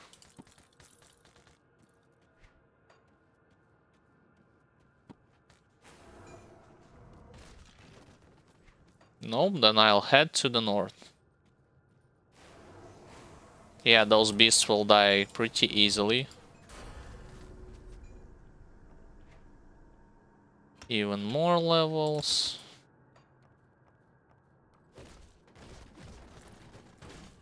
What is my chaos resistance at this point? 18% without having any of my augments. As well as components.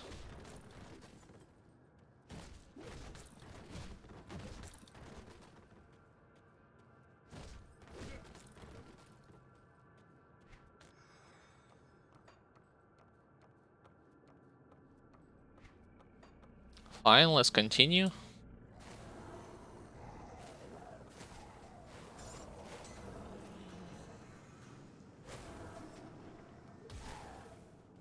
Let's clear those Rift Scourge guys.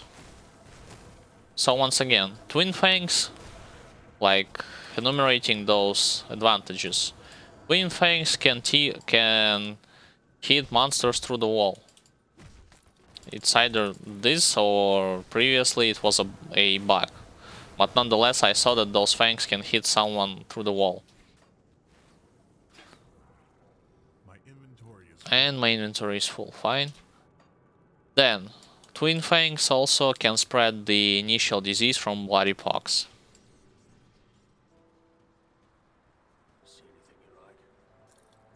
Fire damage. Once again, looking for something with vitality. Damage. Pierce, no thank you. Oh, this pants I can equip and I will definitely do it.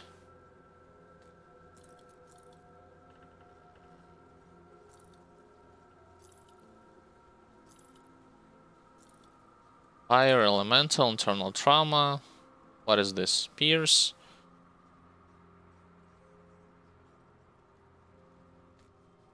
Yeah, it practically same effect, but more armor. Alright, vitality damage.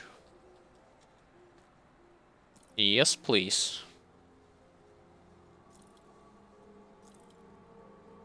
Elemental. Elemental. Acid damage, physical, fire burn. Health. This one actually gives vitality damage, but with internal trauma, nope.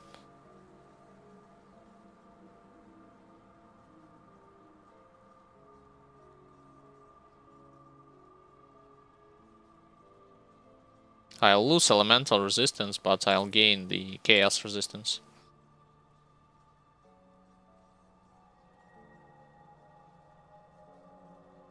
Vitality damage and more experience gained instead of mine, which gives physical damage.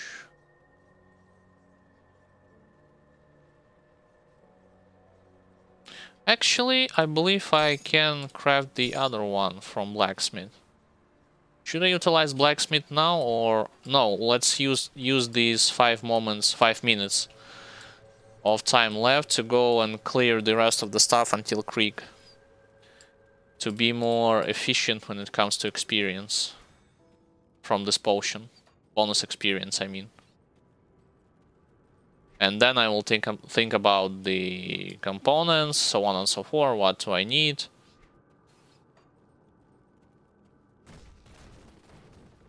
Because some good amount of monsters still will be guarding entrance to, not entrance, but approaches to the creek.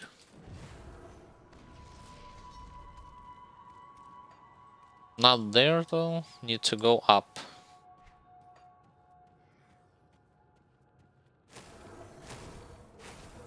Yep, you guys are totally dead. Same with you, I'm not going to bother even against you. I do need to clear out those crystals.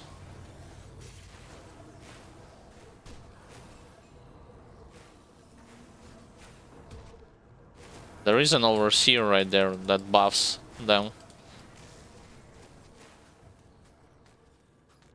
Let's clear some other crystals. Because with this guy, Zambrand, I need to debuff him a couple of times for him to die.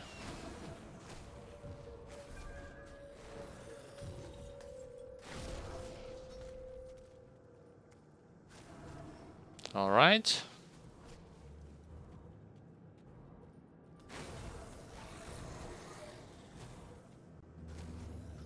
That's second. Let's apply third time.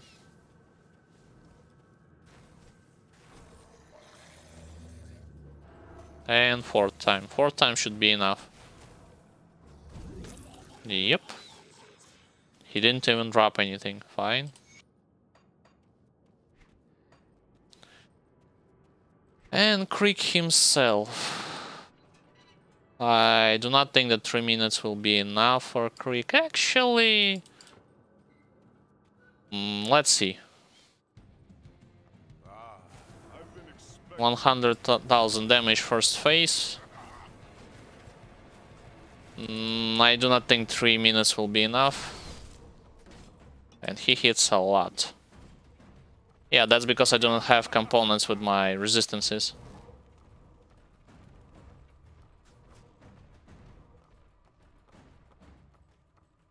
I should just kite him, to be honest. Kite him and reapply the Bloody Pox and do not stand in those traps.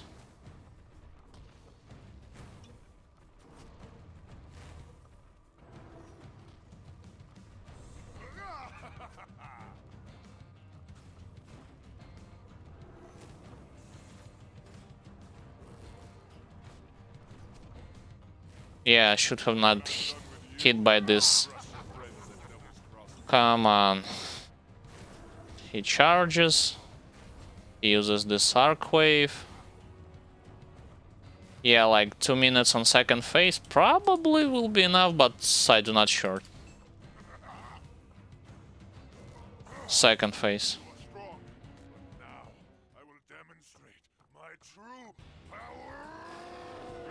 127,000. Second phase, to be honest, should be a lot easier, since I do know that his crossbow attacks as well as shockwave and ethereal storm can all be pretty much by any melee or range caster just dodged.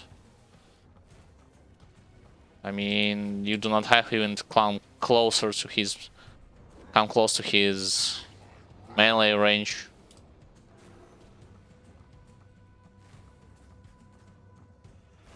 Keep in mind, wait, that was actually a weird bug that just occurred. Nope. How many? 1 minute 30 seconds. Should be enough to gain bonus experience from him.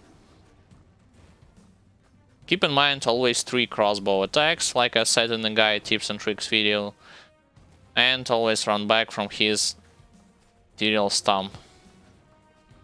Unless you have good damage absorption or immunity from damage.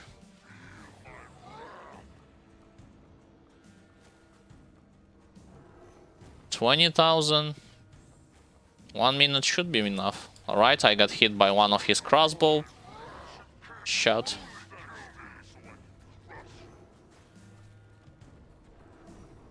Also, to be honest, you guys, with in Ashes of Mammoth DLC, the ones who played this game, Flash Weaver Creek is way easier than the Warden Creek. Despite the fact of him being like the optional boss right before the last boss in Ashes of Mammoth DLC.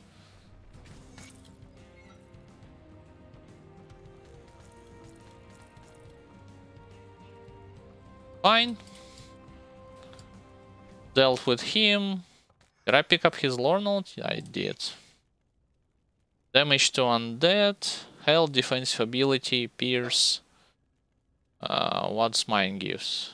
Pierce, bleeding, shadow strike. I not wanna have shadow strike. What is this? Bleeding damage. Nope, thank you. Fine. Let's go back and complete this quest.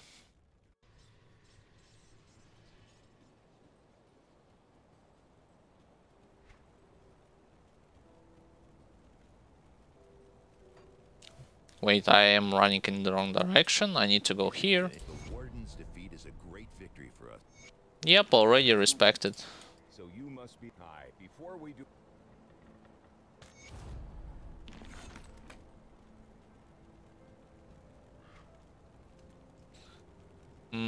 Let's quickly sell this stuff and check whether or not Devil's Crossing has something on vitality damage. Oh, and also, since I'm respected, I can also do the Hargate Island quest from the Kasparov.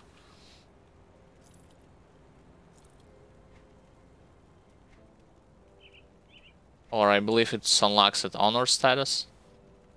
Do not know yet. So, do you have something with vitality? Not resistance. Damage. They don't. What about next year? They do. Devil's Badge, Wendigo Totem.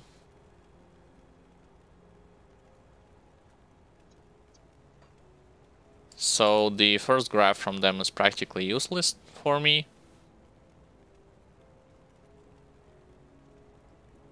Chaos damage, no thank you. Shield, not gonna bother.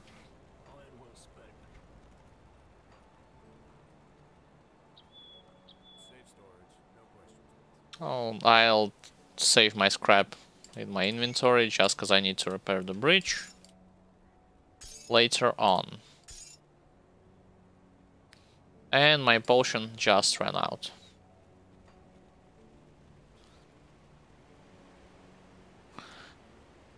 Alright guys, this is going to be it for today's Grim Dawn stream. Remind you, there is going to be a second stream later today. If you want to know a precise schedule of either Grim Dawn stream that I'm doing or my brother's Darkest Dungeon stream, or in general our schedule, you can check the schedule graph on my Twitch channel, on Twitter, Facebook, on YouTube in discussion section. Also, if you are interested in watching other parts of my Death Knight playthrough that I'm doing from scratch, you can check this out on my YouTube channel or on Twitch on Video on Demand.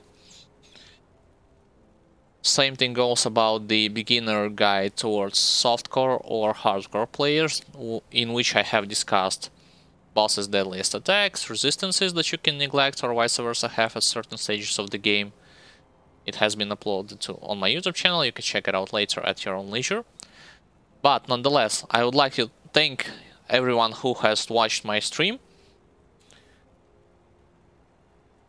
or other videos. Thank you for attention, thank you for participation, asking questions, so on and so forth. You're always welcome here. and I hope you find my streams informative and fun to watch. With that being said, I'll see you all guys in the next stream. Take care.